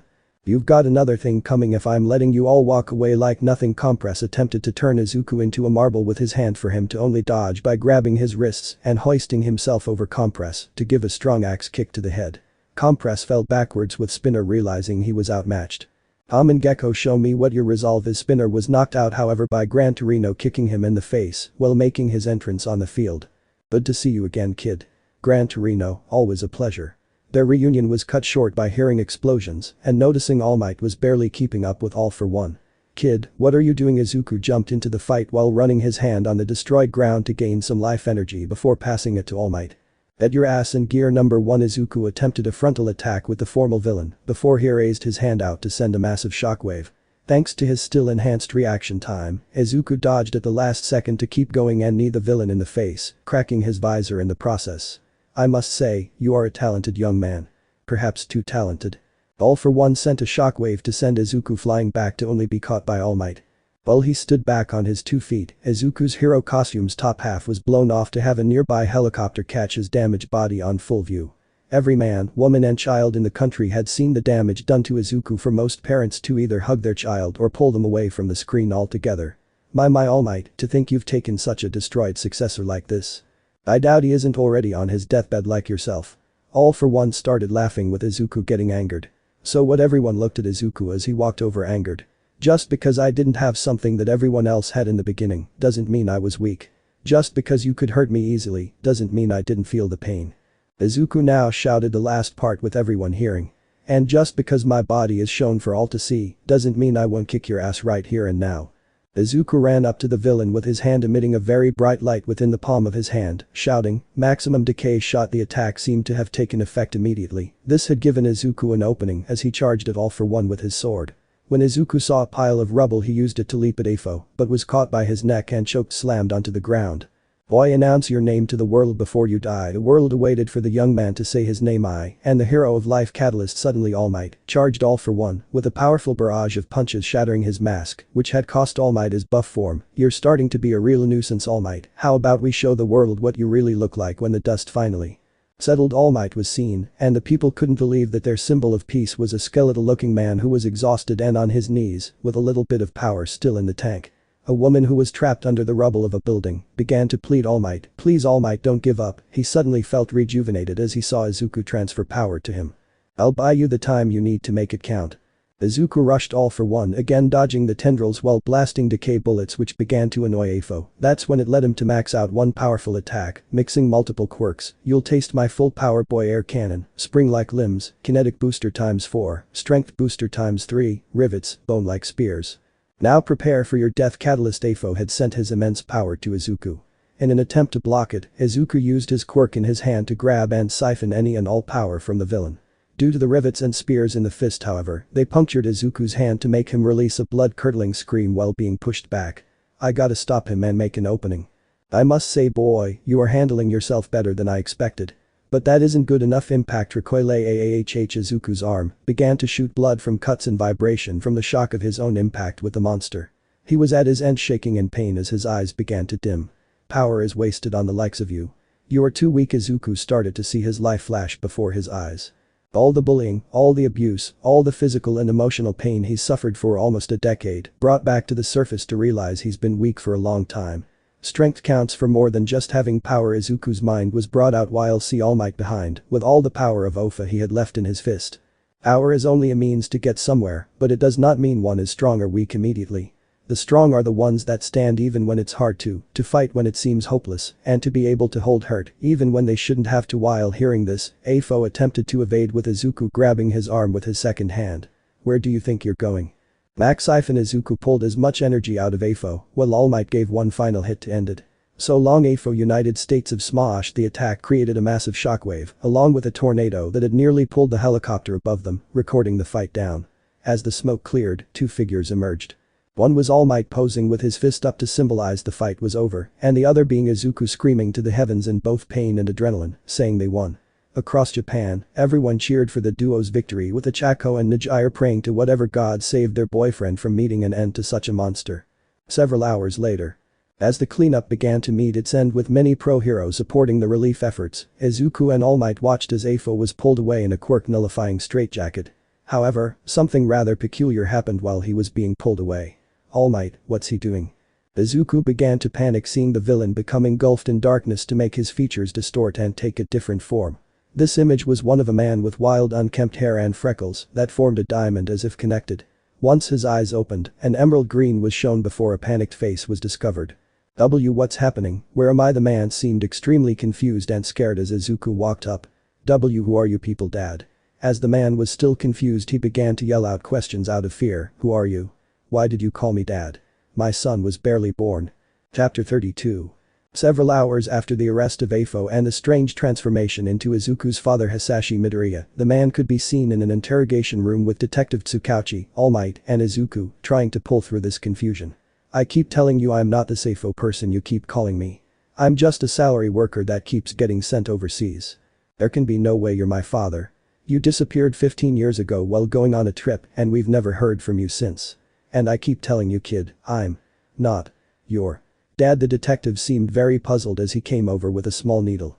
Mr. Midoriya, can you please stick your arm out so we can draw a little blood? Why? Because we're going to run a little test to clear things up. Hisashi did as he was asked for the three to leave the room. Once the door was shut, All Might asked his friend about this. What can you tell? All three of us saw him transform from Afo into this man, so I should be able to tell he was lying. Should both ask this with Tsukauchi explained. As far as I can tell, he has not once lied to us. Interesting. Either this is some scheme of his to be released due to this, or he may actually be telling us the truth best to his knowledge. Izuku looked back to the room to see his father pulling his face down with his hand. Where do we go from here? Since I pulled a blood sample, we're going to do both a quirk test and a parental DNA test on you, Midoriya, to make sure he's telling the truth. If he isn't and this is some scheme, we should be able to tell right off the bat if one or the other is a lie. It will take some time though, so I recommend you two go home and get a little rest. Fair enough. I'll drive you home, young Midoriya. The two had gotten in All Might's pickup truck to begin driving home. The car was silent until All Might broke the silence. Young Midoriya, are you okay? There was an uncomfortable silence again with Izuku looking at All Might. I haven't heard anything of my father for 15 years. My mother believed he up and left us. Now out of nowhere he's this all-powerful enemy, how do you think I'm doing? Izuku realized his outburst to the pro and how it was kinda mean sounding. Sorry. It's not your fault that this is happening. All Might tried to think of something to try and get whatever he could to understand this a little better. What do you know of your father as a person? As far as I can tell, he was a kind man and loved my mom without question. They grew up together and knew each other since they were like 2. When my mom was pregnant with me, he asked his job if there was any way for them to cut back his trips abroad since he'd only get like a week back home between them. They gave him a song and a dance before sending him away about a week after I was born. After that, I never heard from him again. Mom asked his job what happened for them to just say they're stumped as well. It's like he suddenly jumped off the face of the earth. All Might seemed intrigued by this before answering. I believe your father couldn't be AFO. If he was, your father would not be able to grow up with your mother. Izuku wanted to believe this, but he didn't know what to believe at this moment. Here was a man who his mother spoke so highly of for years trying to kill him. Maybe it's the sleep depravity that's messing with me. The duo found their way to Izuku's home, with a green-haired boy thanking All Might for the ride before heading inside. Once he opened the door, he was met by 3 people hugging him. Izuku, while realizing what was happening, he noticed his mother, Achako, and Najire giving him a death hug from the amount of worry they had for the teenager. What happened? Who was that man on the screen? Why did you act like you knew him? Why aren't you answering any questions? Because you're not letting me. Sorry. Najire stopped with Izuku commenting. Right now, I don't have much information. I should get an answer in a few hours. But until then, I think I'll take a nap. Izuku looked at Najire and Achako's eyes to see bags under them to indicate they may have not slept so much. You two can take my bed, you look like you need sleep more than me. Not unless you come with us. Both objected with Izuku giving a sigh. Alright, let me just grab something to eat before heading in. But please try and not overexert yourselves. I worry for you just as much as you worry for me. With a few kind words and some kisses to each other, the 2 girls went to bed while Izuku made a small sandwich. Mom, who exactly was Dad? Inko looked at her son confused as he asked again. The man on the screen, he turned into Dad. I don't know how, but I just want to know if he had any demons you knew about. No. I'm sorry, but your father was never the type of man who needed to fight his own demons. He's compassionate and caring. The only problem he had was not being able to see me so often because of his work. He thought it wasn't fair for me, and it got worse when I was pregnant with you. Every time they'd refuse his attempts to stay in Japan, he'd get very angry. I could calm him down, but the week after you were born was the last straw for him. He said he'd refuse to take any more trips abroad after that one. He didn't mind his job, but the abroad trips when you were an infant was a nail in the coffin. So what happened the day he disappeared? I don't know, he said he was getting on the plane with his boss calling me asking where he was a few days after. They asked local authorities in Germany with none of them knowing where he was. It was like your father disappeared after getting on the plane. Izuku and Inko held their heads down as the green-haired boy finished his sandwich before going to get a little sleep. Thank you. If my phone rings and I don't answer it right away, can you wake me up? Sure. Izuku walked into his room and laid between Najire and Achako, who hugged him before they went into a deep state of sleep. With All Might and Mirio. All Might had been asked by Mirio to see him prior to leaving with Izuku. They decided to meet at a nearby park with the blonde boy a little confused. Hey All Might, I have a question about Ofa. What is it, young Tagada? Well, is it possible for the past users to talk to you? It happened once with my master, but yes, it is possible. Why? Mirio was a little conflicted on how to answer this, so decided to just get to the point. I think the first user of Ofa contacted me last night in a dream. All Might listened very carefully as Mirio explained the dream to the pro hero. Flashback to Mirio's dream, Mirio Pav. I found myself floating in what seemed to be a sea of darkness with only my eyes and part of my left hand visible. I couldn't speak, but I could tell that there were a total of 7 people that I could see as solid entities. An 8th was there that seemed to resemble All Might in his scrawnier form. So you are the 9th user that is able to use our power. The man with unkempt hair and what seemed to be torn clothing on spoke to me while explaining what was happening. I shall make this simple, I am here to warn you of Afo and how he is not gone yet. I questioned this a bit while he spoke about what is happening. My brother's evil is more unique and connects to the souls with the most hatred and bitterness. Along with this, those around the man possessed by this evil will hold more darkness in them and commit to things they would otherwise never do in their lives. I tried to ask the apparition what he meant about unique evil, but then he faded away and said, we'll talk again soon. That's when I woke up. With Mirio and All Might present. That's why I called you out so late. All Might began to contemplate as he then thought that All For One might have more of a supernatural manifestation. Something wicked must have happened in order for this quirk to latch onto people. Young Tagada, should you speak to the first master again, please inform me of anything else you learn. Mirio nodded and the two had made their way home. Once All Might got home he decided to get some rest, not knowing when he or Izuku would be called for the blood work done on Hisashi Midoriya. Next day 8 am. It was bright and early at 8 am the sun rays hit Izuku in the face, forcing him to wake up. On his left was Ichako, and on his right was Najire. He planted a gentle kiss on their foreheads before getting up to shower. As he was in the shower he let the warm water hit his body. Although he didn't have any bruises on his body, he was still extremely sore after last night's events. When he was out of the shower he saw both Najire and Ichako waking up. Morning girls. The two had turned to him and smiled at him, then simultaneously saying, "Good morning Izu." They had given him good morning kisses before heading off to shower. Izuku had checked his phone to see if he had any messages, but to his surprise, there was none to be found. As he went to the living room he was greeted with a good morning hug by his mother. The two prepared breakfast together. When they were finished Ichako and Najire greeted the two, and then the four enjoyed the meal together. After finishing Izuku got a message from Detective Namasa Tsukauchi which read results in meet when available. It was the moment of truth. Izuku changed into slacks and a button-up and told his mom and girls he'd been summoned by the police. Police station. Upon walking in Izuku checked in and asked for Namasa. After a few minutes of waiting Izuku was taken where Namasa and All Might were. "Midoriya, glad to have you with us now. We ran the DNA test multiple times and I think you'll be more at ease with the results." As Izuku looked over the sheet he was handed, it read DNA results 100%. Hisashi Midoriya, Quirk Fire Breath. Izuku himself had exhaled a breath he didn't know he held. Now comes my question, why and how the hell was he AFO? I can guarantee he never got a second to change into someone. Well, he didn't have the quirk restraining cuffs on him. I think I can answer that. All Might said this for both to look at him. The former pro began explaining Mirio's dream to them with the statement of AFO's quirk possessing people scaring them. Izuku knew his father was spiteful at his company for having him go abroad, but never thought he'd be that spiteful. So what do we do now? The man known as AFO fought you at Camino. However, the man known as Hisashi Midoriya didn't. As far as anyone could tell, he was an unwilling victim in all this. Okay, but what do we tell my father? Hi, you were possessed by an evil quirk for 15 years and nearly killed both your son and the former #1 pro hero. Enjoy life. I don't think he'll be so forthcoming with it. All Might and Tsukauchi looked at Izuku for him to sigh. At least I brought some childhood photos and ones of mom and him as a precaution. Izuku walked into the interrogation room to see his father's head on the table. I've told you people a million times I'm not the Safo person you keep calling me. We know that now, and I'm sorry I doubted you, Dad. And another thing, I'm not your dad, kid. My only son isn't even a month old, and I only got to see him for a bucking hour until I had to leave for a damned business trip. That is actually true. Izuku passed a few photos of him and Inko, along with some of Izuku growing up, before passing him a DNA test proving what he's saying. When Hisashi saw the pictures it showed the growth of his son from infant to toddler, and lastly teenager. Then came the kicker, the DNA test. Comparing the two it read in big bold letters Izuku Midoriya and Hisashi Midoriya, complete biological match.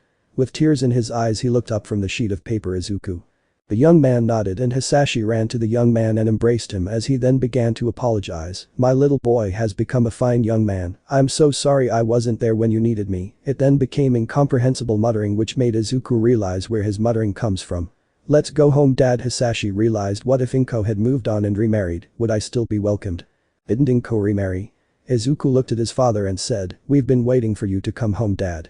I also have two people I want you to meet. At the Midoriya residence. Hisashi was then sent home with Izuku after the police got the story from Tsukauchi that Hisashi was being used by the mastermind's quirk. Hisashi was declared a free man. As he walked to the entrance, Izuku opened the door to lead his father in for him to notice 3 pairs of women's shoes in the entrance. Mom, I'm home. Izuku called out to Inko for her, Najire, and Ichako to walk into the hallway to greet him back.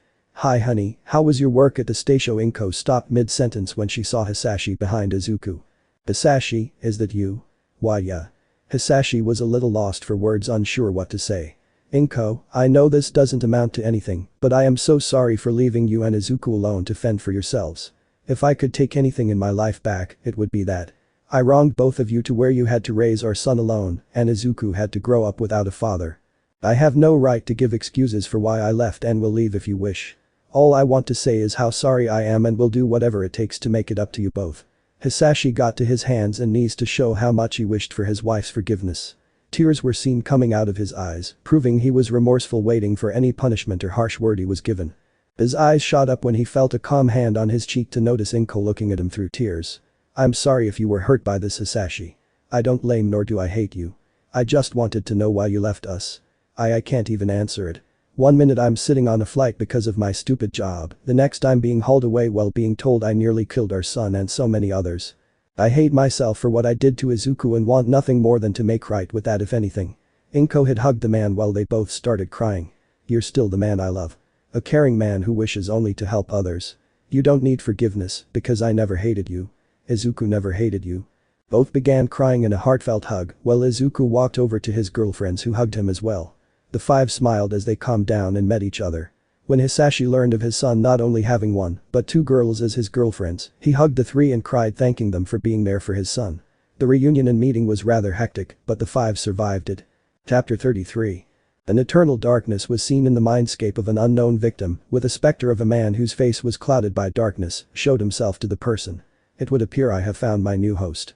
Seems you are not Shigaraki though. No matter, I shall take this world by storm once again when I claim your body as my own." The darkness began to grow bright as the new vessel for the world's ultimate evil walked to a mirror. The buck was that dream? The person looked into the mirror to reveal a certain ash blonde who had quite a grudge against Izuku. "Kitsuki, get your ass down here, shut up you old hag, I'm coming." That morning Kitsuki woke up still angry and bitter about being removed from the hero course. He texted Kami to come over early so they could book. When he got there, Kami was watching the news with Kitsuki's parents and she had a look in her eye as if someone landed on her kill list. "What are you all watching?" The moment he saw what was on TV, it angered him greatly. The caption read, "Catalyst, the next #1 hero." In bold letters appeared on the TV screen. Kitsuki began to grind his teeth in anger. The whole morning the news had covered every incident Catalyst had been the hero of. What followed was reporters asking the public what they thought about him. "The boy seems to have a bright future. That Quirk is also really cool. If I had to fight him as a villain, I'd give up after seeing what he can do. I feel horrible for those scars he has, but he seems to still have an amazing future nonetheless." Every comment on how Izuku was amazing was like a knife piercing his chest. On how enraged he was at Izuku for being the cause in his mind of why he was kicked out of the hero course. In other related news, All Might has officially declared his retirement. Many are heartbroken at this, but others look to the future, hoping that his shoes will be filled by two upcoming heroes. A third year in UA known as Lumillion and the mighty first year Catalyst. Bakugo couldn't take it anymore and shut the TV off. "Hey, we were watching that. I'm done hearing about bucking Deku. He's doing amazing work, get over it and find another goal in life." I wouldn't want to put it so bluntly as Mitsuki, but she does have a point, Kitsuki. You may have lost the chance to be a pro hero, but that doesn't mean your life is over. You can still find other ways to be a great man in the world. "Shut up, old man." Bakugo stormed out the house with Kami while slamming the door shut for both his mother and father to feel as if they failed him as parents. Bucking Deku, what makes him so special? The little turd thought he was better all this time, most likely. "When I get the chance, I'm gonna." Kami stopped mid-sentence when a sickening idea came to her. If Catalyst can't pass the provisional exam, his involvement can only be limited. "What do you mean?" "I'm saying, if Izuku never passes the provisional exam, he can never take the next step into becoming a hero." This thought gave a smirk on both their faces while thinking of the best ways to make him not only fail, but break his spirit along with it. But Izuku. The class of one had been standing out in front of a new dormitory that had been built for them, with Izawa leading them in. "For until you graduate, this will be your living arrangements. You all shall share the common space, while the second to fifth floor is separated with the girls' side on the left and the boys' side on the right." Everyone seemed to be marveled at this, with Achako almost falling down, realizing she lives in a mansion now. "You have today off from training, and only members of the hero course are on campus. There are no other students. Also, I don't think I need to explain this other than take precaution if you are to enter into committed relationships." The last bit was mainly spoken to Izuku and Achako, since their relationship is rather known already. "Well, I guess let's start setting up our rooms to get that out of the way." Kirishima states this while going up the guy's side. Mineta, however, was looking into the bathroom to notice it was separated by gender. "What the hell, did you honestly think they'd be dumb enough to have boys and girls bathe together? Give the school a little respect, man." Zero had brought the grey perv with him while the rest went to follow Kirishima's lead. Several hours later.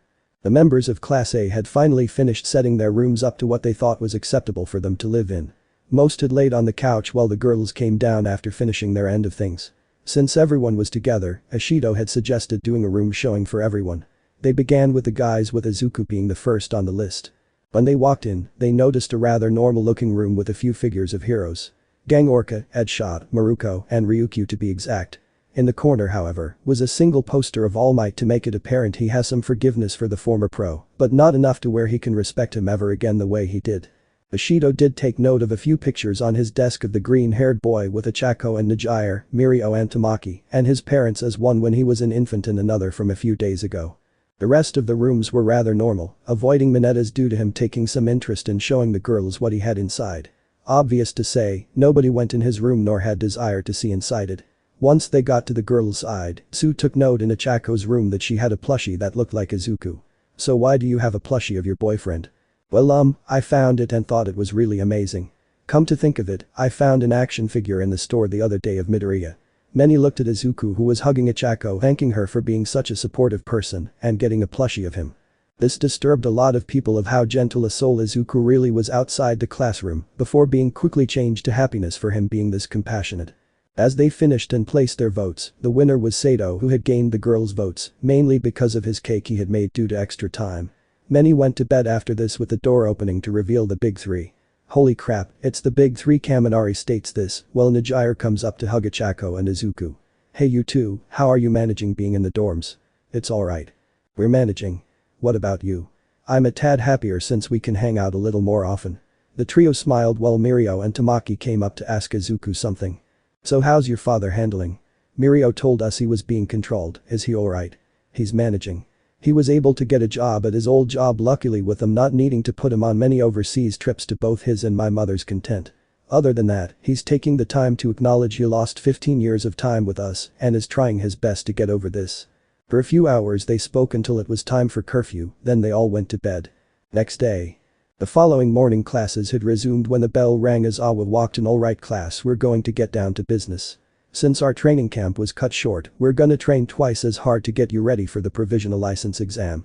This made everyone excited because this meant they could assist any hero if a crime occurred in the area they are in. "Midoriya, you won't be taking this exam." "Wait, what?" As everyone was going to protest about their teacher singling out the best student of UA until he continued, "Midoriya, you will be taking the Pro Hero license exam to earn your full license." To say he was shocked was an understatement. I don't know what to say. "But why me? I'm sure third years would be more than capable to be a pro than me." This was the government's decision. "They said that you've already proven yourself worthy of standing as a hero during the incidents in Hosu, the training camp, and Kamino. Count yourself lucky, some people don't get this far in this industry."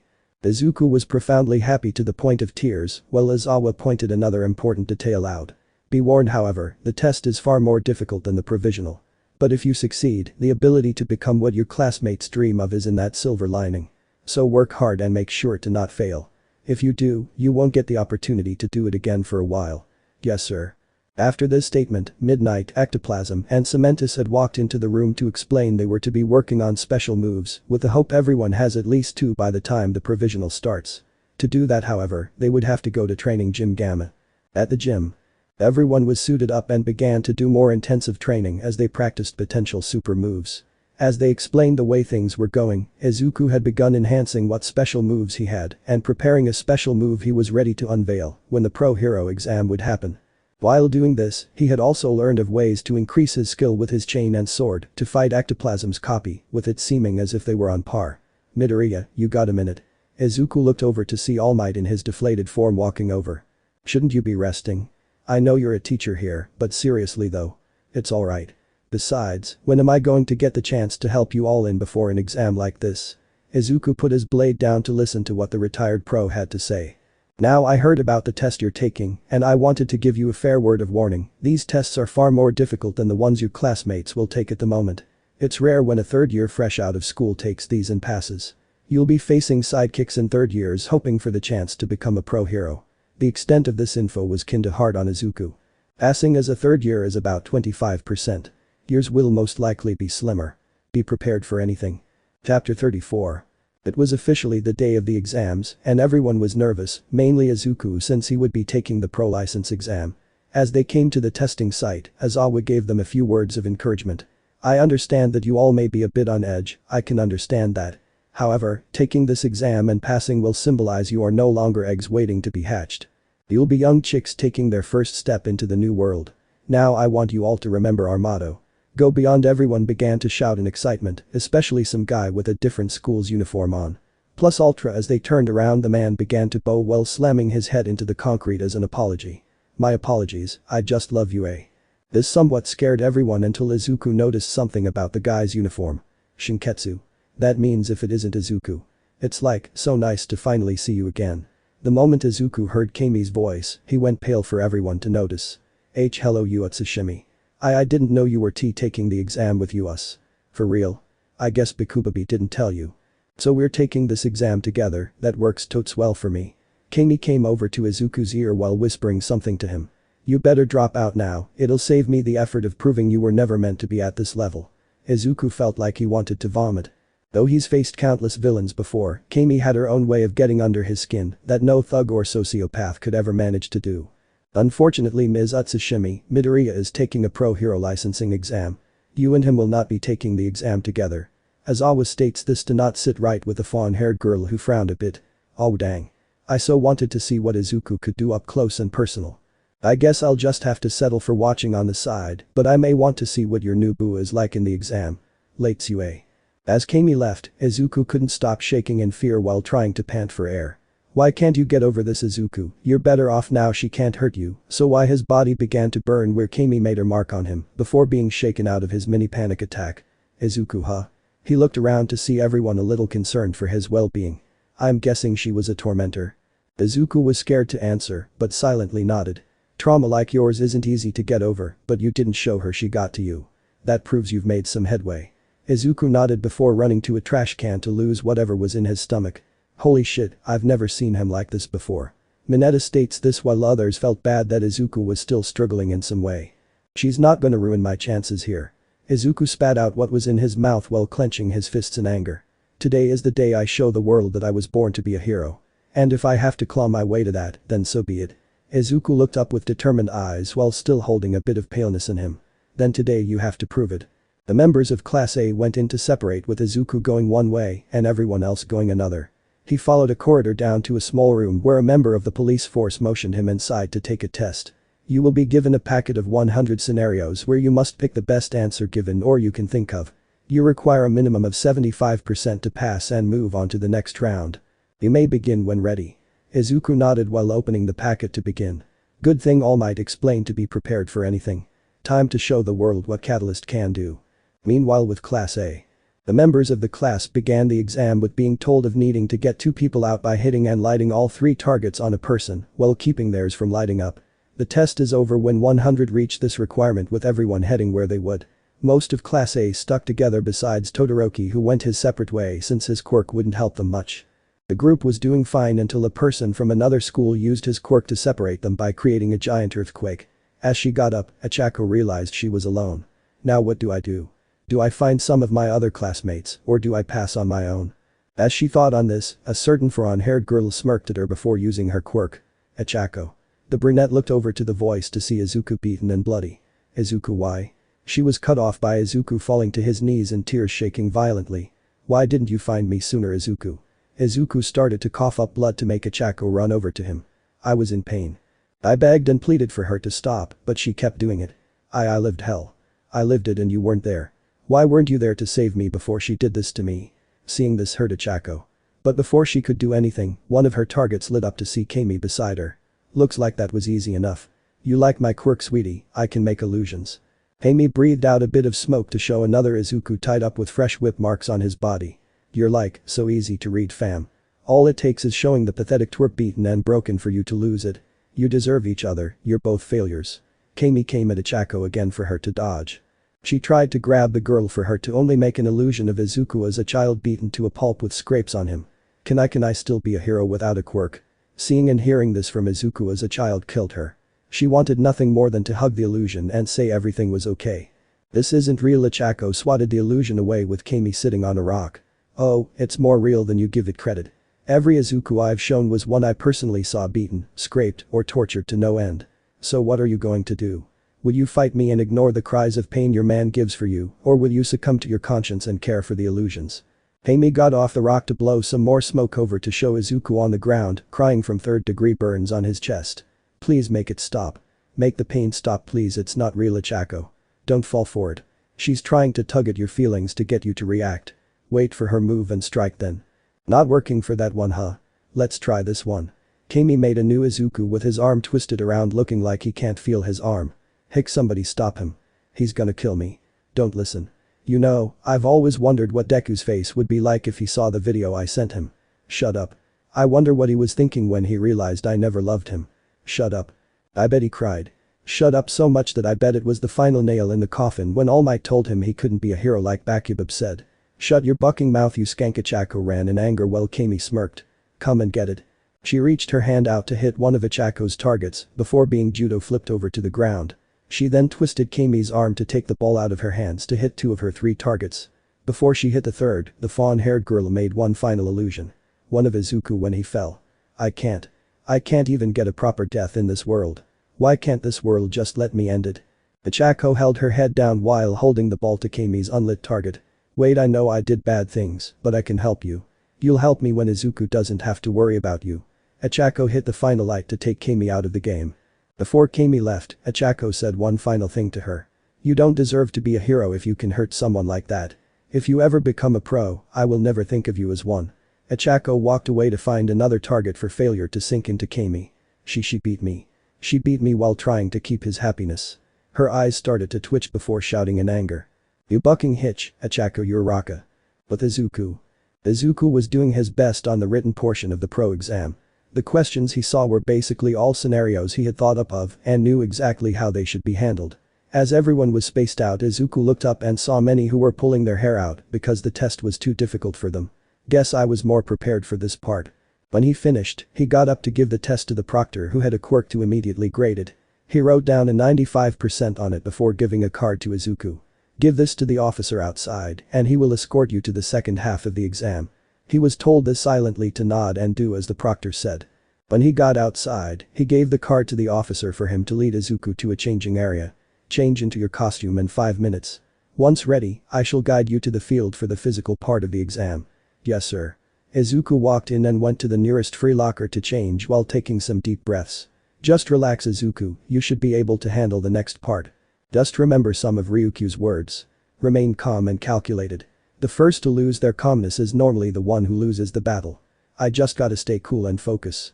Izuku held his chain to his side before heading out of the locker room. The officer led Izuku into a giant dome area with what looked like a fake training area. It seems the last of UA had taken the final spots. We have all 100 contestants. Please vacate the area for one of our pro hero licensing examins to take their second part of the exam. You're from UA, right kid? Why yes. The officer smirked while stating his next part. You all did a rather strong push before to have all of your class pass that was taking it here. Impressive nonetheless that you all passed in general. Not all of a single school normally does. This comment made the green-haired boy smile knowing his friends made it past the first half as well. That's a relief. I wonder what my next half would be. As he said this, a giant explosion happened with multiple other ones after. The heck was that your next test? Your job is to find and save 10 civilians from this zone. Good luck. Izuku was given the green light to go in, while the officer smiled at him while talking to himself. I wonder how he'll do with our little surprise near the end. As Izuku began to make his way trying to find any of the 10 civilians, he paid close attention and listened in case there was a civilian crying out for help. When he came across a massive pile of debris, there stood a child crying with blood running down his face. Izuku had a feeling it was fake blood, so he treated the situation as if it were a real incident. Don't worry little one, a hero has arrived. The child stopped crying as Izuku wiped the blood from the child actor, who was impressed with what he was seeing and decided to test Izuku more. I can't find my mommy. Izuku had a feeling that this could be another test, so he responded the best he could. Don't worry, if you're split up, I'll take you to the safe zone and maybe we'll find her there. Was there anyone with you or were you alone? The civilian actor was even more impressed. Izuku rushed and took him to the Safizan. This continued on with the remaining 9 civilians. They all gave him high marks. Once all civilians were united at the Safizan, he believed that was the end of the test until boom, a massive explosion had gone off and approaching him were none other than Ryukyu edge shot and Maruko, who all wore black and red versions of their costumes. Look what we got here guys, 1 hero and 10 possible victims. Chapter 35. It would appear that the safe zone has been compromised. You will need to protect it from the attackers until the civilians are safely evacuated, which will take about 30 minutes. A man stated on a microphone for Izuku to suck some of the broken pieces of debris to charge in. Is this truly the best you can do? That shot turned into strength to tie Izuku up before Maruko came to knee Izuku in the stomach. The act made him kneel down before Ryukyu grabbed him in her dragon form to slam Izuku into the ground. How sad. You truly are weak. Izuku was thrown into a wall for him to slide off while coughing up blood. Now for the civilians. Maruko went for one of the civilians for Izuku to jump in front and take another kick to his chest. This was then countered with Izuku grabbing her foot to throw at distance. I need to get serious. They're not holding back. Izuku pulled his sword out of his costume to make a downward slash with his sword for Edshot to barely dodge before countering to pierce Izuku's chest. Cough, I thought you would be more of a challenge. Seems you are no different than the Quirkless. These words hurt Izuku by being told them by his own teachers. Maruko came at him after this with an axe kick to impale Izuku's head into the ground. Come and give me some reason to waste my time with a wuss like you, or are you scared to fight back? Izuku attempted to hit back with his chain for the rabbit hero to dodge and kick his forearm so hard it dislocated his radius. Pathetic. I knew you didn't deserve this. You're too soft. Maruko kicked Izuku's center chest for a cracking to be heard. This is sad. And here I thought you were special, Izuku. Seems I was wrong. Ryukyu sent her foot to Izuku one last time while shouting to add insult to injury. You were a waste of my efforts from the beginning. Everyone who watched Izuku get attacked began to cower with the green-haired boy not dodging to take the attack head-on. The attack indented into Izuku's skin through his costume with him only smiling. Call me weak. Call me a wasted effort. I don't care. He looked at the three pros with determined eyes while zapping what he could from Ryukyu, who he was gripping. Every word you've called me, I've heard 100 times over. Your words are just proof I will succeed here today. The dragon hero pulled her talons out of Izuku while he slammed his hands down on the ground. Time to show off this move I've been working on. Izuku slammed his hands on the ground while absorbing everything on the ground. Ultimate move. Gates of Hades. The ground began to turn to dust with Edshot not able to dodge in time and lose everything in him to barely stand. You're not gonna beat me that easily. Maruko came at Izuku for him to aim his hands at her with his hands pointing out. Life assault machine. Izuku sent a rapid fire of blasts at Maruko for her to become overwhelmed with parts of her body being hit, losing life energy before giving Izuku a hit to the face. In retaliation, the greenet wrapped his chain around her for it to drain Maruko of the last of her energy before dropping to the ground. He then glared at Ryukyu prepared to fight. I must say, you do have talent, Izuku, for taking Edshot and Maruko down through your tricks. But you need more against me. I won't lose, Ryukyu. Even if I have to face you to make my dreams come true, I will. Izuku charged at the dragon hero blade in hand before attempting to take her legs down first. She dodged, however, to hit Izuku with her tail. This did little since he had blocked with his sword prior to the impact being pushed back only. Without warning, Izuku ran up to Ryukyu again for her to attempt to get into the air to dodge, with it not working as Izuku grabbed her leg. He ran up the giant dragon's back before getting to the head. Trying to keep him from causing problems, Ryukyu slammed Izuku into a wall repeatedly with him holding on the best he could before placing his hand on the dragon hero's enormous head. It's time to end this. Max Siphon. Izuku drained everything he could with Ryukyu charging down to the ground in an attempt to knock Izuku off. As she did, a giant dust cloud covered the two with everyone waiting in anticipation for what happened to both. When the smoke cleared, Izuku stood atop screaming to the sky while Ryukyu, Edshot, and Maruko stood below him. As Izuku continues to scream into the heavens, the proctor announced over the intercom, Izuku Midoriya, your exam is complete, please return to the waiting area to receive your results. Izuku did as he was told to do. All that was next was to play the waiting game and hope he passed. Test proctors meeting. The test proctors were amazed at everything they saw Izuku do from the written to the practical exam. There was no doubt he had passed. After adding up the score, Izuku Midoriya has passed with a semi-perfect score. One of the proctors had announced this after adding the total amount of points up. Ryukyu, Edshot, and Maruko were all in utter disbelief. The three cleaned out their ears. Could you repeat that? Maruko, Edshot, and Ryukyu said simultaneously. We of the Hero License Board, said Izuku Midoriya, also known as Catalyst, has passed with a semi-perfect score. This had the pros in shock. The last person who got a score like that was All Might. The three pros who had fought Izuku were given the right to take him to the licensed photographer. Surprising end. Izuku had waited for his results. He just hoped that he didn't fail the practical.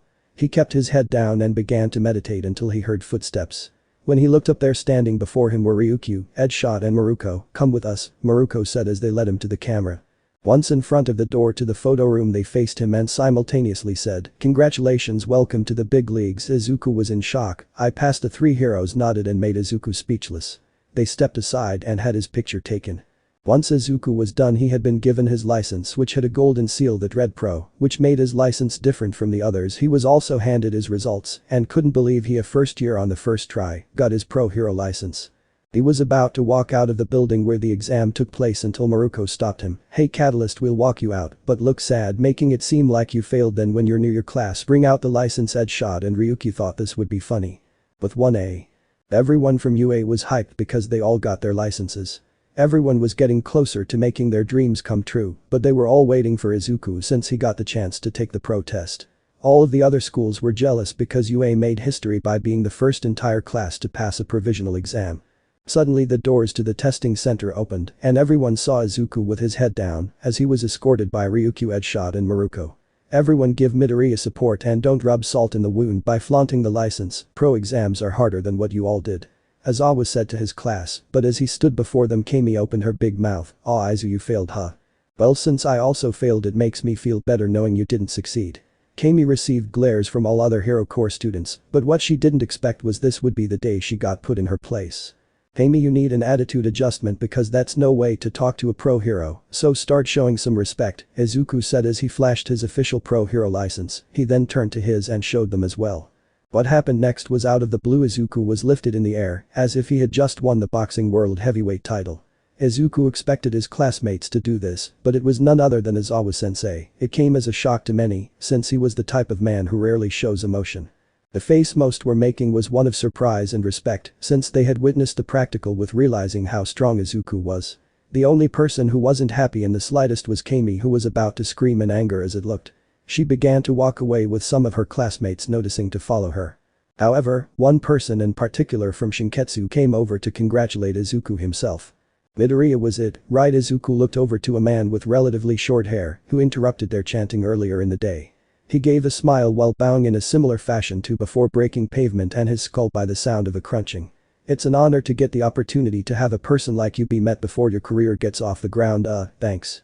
Yaoi Rozu, do you mind making a small metal ball? Roughly around the size of a baseball." Yaoi Rozu agreed, hearing the crunch as well, to give the metal ball to Izuku, who drained its life energy out before placing it into the Shinketsu student. "There we go, that should help keep it from getting worse, Mr. Urashi Inasa Urashi, but please call me Inasa." Sure Inasa. Does he have to yell every time he speaks? "Farewell Midoriya, I will be cheering for you." Inasa ran away with everyone in UA rather surprised. What a strange man he is. Dude's got some skill, I'll give him that though. Yeah, that wind quirk of his is pretty awesome. In this moment, Achako came over to give Izuku a kiss on his cheek to make the greenette turn bright red. "Just a small part of your congratulations gift. You'll get the rest when Nijire's around later." Achako smiled at him with every member of Class A smirking. "So Racer, how about we go on a date as well? Maybe we can talk about joint training with our classes. Joint training would help us both. I guess I can spare some time this Friday at 8. Maybe at this one restaurant that I found some time back." Aizawa walks away as Ms. Joke's face lights up. Really, Izuku didn't know what was going on as Achako held onto Izuku's arm with satisfaction. Suddenly, they both got a text from Nijire with a picture. The picture was her pro hero license with a caption saying "I passed." Both teens began to reply while taking a pic of their licenses as well to say they succeeded as well. "Not that I think about it, I should tell my mom and dad about me passing as well." Izuku began sending the pic to his parents, with some people silently laughing at his happiness.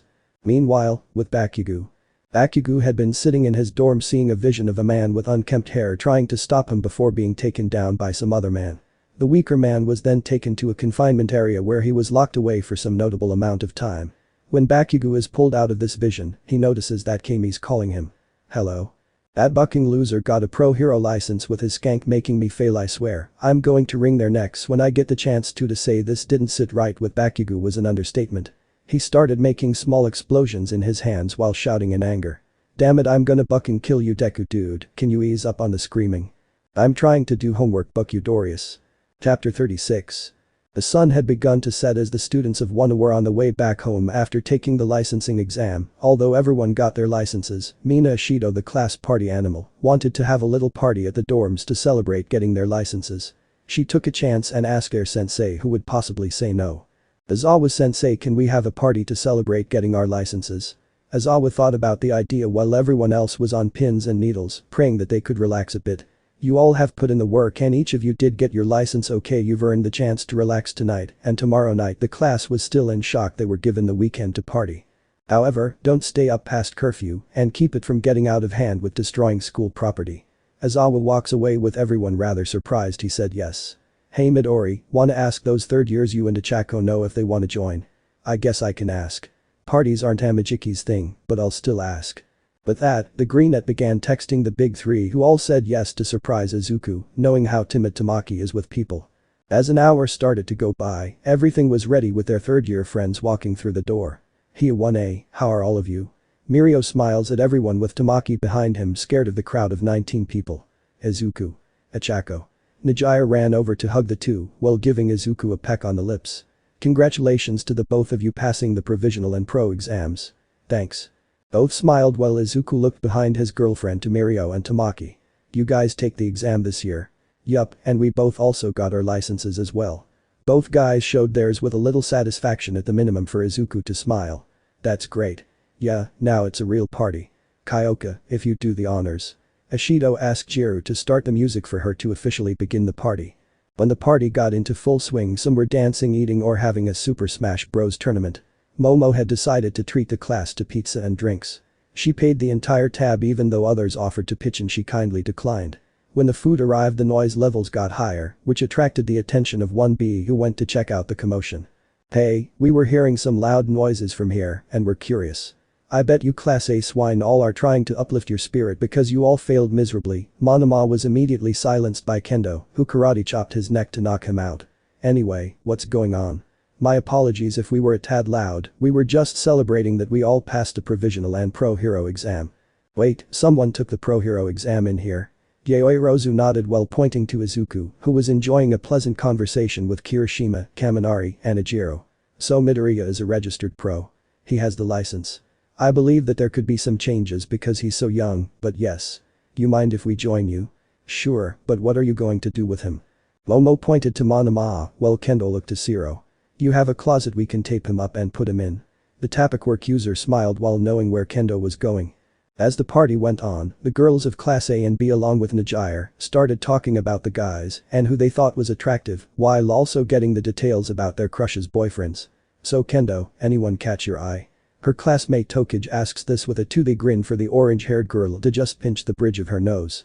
Sadly no, keeping up with school and stopping Monoma's rants takes up a lot of my attention to not even think about that kind of stuff. I knew he was a problem, but I never guessed he would be that much. What about you, Tokage? Anyone for you? Kabara seems kinda cool, but it's more like I enjoy messing with him. I know though Komori caught Kawara's attention. He always avoids looking at you head on when he talks to you. Wait, he does. As they kept going, some of Class B began going to Class A for their crushes, with it being almost completely uneventful. The only significant crushes they could find was an interest with Kaminari from Jiro, and I never thought of a relationship in that way from Hagakure for Ijiro. Finally, the group turned to the two whose relationship was already known. So what's Midoriya like when you all go on dates and hang out? Ashido got the ball rolling with both happily answering. He's a true gentleman when he needs to be. He also keeps our likes and dislikes in mind. Both answered with some of Class B being somewhat jealous of this. What was the last date composed of? Kadai asks this with most of the girls being very curious as well. We went to watch a movie I wanted to see for a while. It was a really cute romance, one that I was surprised Izuku paid attention to. We also went to dinner after at a place I liked. Oh, that's so cute. Bushido, Hagakure, and Tokage came together in agreement while asking the next question. So how's he in bed? Both girls went red thinking this while floating up. Did you guys do it yet? How big is he? Really, Tokage? What, it's just a question. Thanks to Tsu's tongue, they were able to get them down while they answered the best they could. We did do it before. It was kinda a heat of the moment and it was pleasant. Nijire and Ichako were trying to find words to describe it without sounding like perverts in front of their friends before Tokage asked for a tape measure from Yayoi Rozu. I'll start pulling this out and you stop me when it gets close to his size. Again with this. I'm curious, Kendo. She started pulling with the girls being rather tight-lipped until they reached double digits to make them all go beet red. Tokage looked at the size before answering. Like a horse. Many of the girls were annoyed they heard this, but also slightly surprised by this. Easy to say, there was an awkward silence in the group after this. But the guys. The guys themselves started talking about who was interested in which girl, but when it came down to Izuku, they all knew he was dating two cute girls. "So Midoriya, how far have you gotten with your girlfriends?" This was asked by Kaminari, but Iida had interrupted before Izuku could answer. "Kaminari, that is unjust to ask a man about him and a woman he is with, even if he had gotten as far as you would say. It is not just for a hero to be to commit such acts. Will we actually Izuku was beet red with the guys dead silent. "Midoriya, you bastard!" Mineta began jumping up to grab Izuku with Kaminari not that far behind. "You got to touch one of the hottest upperclassmen's boobs along with one of the hotter girls in our class. You deserve to have your hick full off. I'm almost fully with Mineta on this one, man, you lucky son of a hitch." They were soon pulled off by Tetsutetsu and Kirishima as Izuku tried to recompose himself. The moment he composed himself, Izuku was going to change the topic of the conversation, but then heard a familiar screeching, "Where are you, shitty Deku?" The party and music stopped, everyone looked towards the dorm entrance and saw the former one, a student Bakugo. The moment he spotted Izuku, he charged straight for him only to shout his brains out, "Fight me, Deku." Chapter 37. "Fight me, Deku," Kitsuki demanded as he suddenly stormed into the dorms of Class 1A. "Kitsuki, I'm not fighting you and risking my pro-hero status." Kitsuki was boiling mad as he was just reminded that he will never get the hero license. "You're too chicken shitey nerd, you don't have the balls to fight me. I feel bad your women have to deal with that tiny hick of yours." Neither Najire and Ichako could take this anymore, so both girls undid Izuku's pants and pulled his hock out as they simultaneously said, "This is what a man is like." All the girls caught a sight of how big Izuku was, and one B Setsuna shouted out, "Like a horse." Taking note of this, Bakugo immediately shouted at Izuku, "What the buck, you shitty nerd? I guess he's overcompensating." Ichako, "Should we show him the joy of what Izuku gets from the both of us?" As much as I'd love to see the look on his face, I'd rather Izuku be the only one to see the faces we make when we do those kinds of things. Besides, he'd enjoy seeing it. Bakugo was pissed. He walked over to the girls with explosions in his hands for Izuku to pull his pants up in enough time to get between him, Najire, and Ichako. "Get the buck out of my way, nerd. If you're going to hurt my girlfriends, then you'll have to go through me first." Bakugo pulled his fist back to hit Izuku in the face with everyone in the room ready to charge. They were stopped by Izuku putting his hand up with his face having a bruise on the side of his cheekbone with blood dripping out of his mouth. "Was that really the best you got?" Izuku spat a little blood at Bakugo for him to grab the green-net shirt collar. "You don't deserve to be here, nerd. I should be the one in your shoes with you being stuck in some shitty public school." Izuku finally had enough of Bakugo's rants and him ruining the fun of everyone to give in to his request. "You know what, I'll fight you on the condition you give up on the hero course and don't bother me or anyone in it unless provoked. I will not give you any promise. Monoma won't start something with you, so I'm gonna give you the chance to defend yourself in that logic." Bakugo smirked at this while answering. "And if I win, what do I get? I drop out of UA and turn in my pro-hero license." "What you can't do, Izuku, you worked hard to get that and get into UA. You shouldn't go this far just to prove something to this jerk. I know how much I've done to get this far and how much it means to me to be here." Kitsuki's the same way though. He aimed to be a hero and it was taken away from him. "I'm willing to risk it just to get him to stop." Seems we came in at the right time. Everyone looked over to see Midnight and Izawa in the doorframe. "Why don't I give an ante of my own? I will allow Bakugo back into the hero course if he beats Midoriya. I'll even give him a handicap and allow him to use his hero costume while Midoriya only uses his sword from his support gear. Haha, this couldn't get any better. Not only do I get to school you, but I'll get back to where I belong." Izuku cracked his knuckles while Izawa passed him the tool to bring his giant sword out. "You won't get the chance." At ground beta. After explaining the plan to Nezu, the teachers, students of Class A and B, and the Big Three found themselves watching in a monitor room with Izawa in the fake city refereeing the match. "This fight will end when one of you two can't go on. You're free to cause as much damage as you want, although I recommend you not since it would be unheroic. But the one rule I do insist on is this, don't kill the other." Izawa looked at both teens for them to nod. "You may begin when I shoot this starter gun." Izawa walks a distance away with Bakugo trying to play a few mind games with Izuku. "You know, I almost feel bad for you, Deku. You'll lose everything you've gotten that should be mine. You'll make an ass of yourself in front of those skanks you call your women, and you'll lose your spot to me." Big talk from someone who doesn't know the gap between us now. The starter gun fired with Bakugo giving a right hook. "You see, Kitsuki, you're too predictable." Izuku dodged to give the dull end of his blade to the blonde stomach before slamming him into a nearby railing. "Where'd the big talk go now? Did it deflate like your ego?" Bakugo got up to use his quirk to propel at Izuku. In the last second, he went above before sending an explosion to Izuku's head. Too easy. Izuku held his hand up to pull all the life energy out of the vicinity where Bakugo's explosion was. "The buck." Izuku jumped up after this to headbutt the explosion user in the gut once more before he retaliated to get away. So what was that, some parlor trick? That took hard work and literally bringing me to the brink and back learning to do. Unlike you, I didn't get praised for just having this quirk. I worked my ass off harder than everyone just to get here, and I'm not giving it up to some self-centered egotistical pompous hick who doesn't know when he's outmatched. Izuku charged at Bakugo, this time for him to make an explosion. Izuku ducked down before giving a kick to the jaw before following up with a roundhouse to the side. The onslaught didn't end there with him punching Bakugo in the face to force his vision to become blurry and attack everywhere. Damn it, you shitty loser, where are you? Izuku waited for him to regain his composure, looking at the mess he made in the area. TSK, TSK, TSK, and this is what you think a number 1 should be? Oh, how the mighty fall. Bakugo regained his vision before seeing his gauntlets were charged up.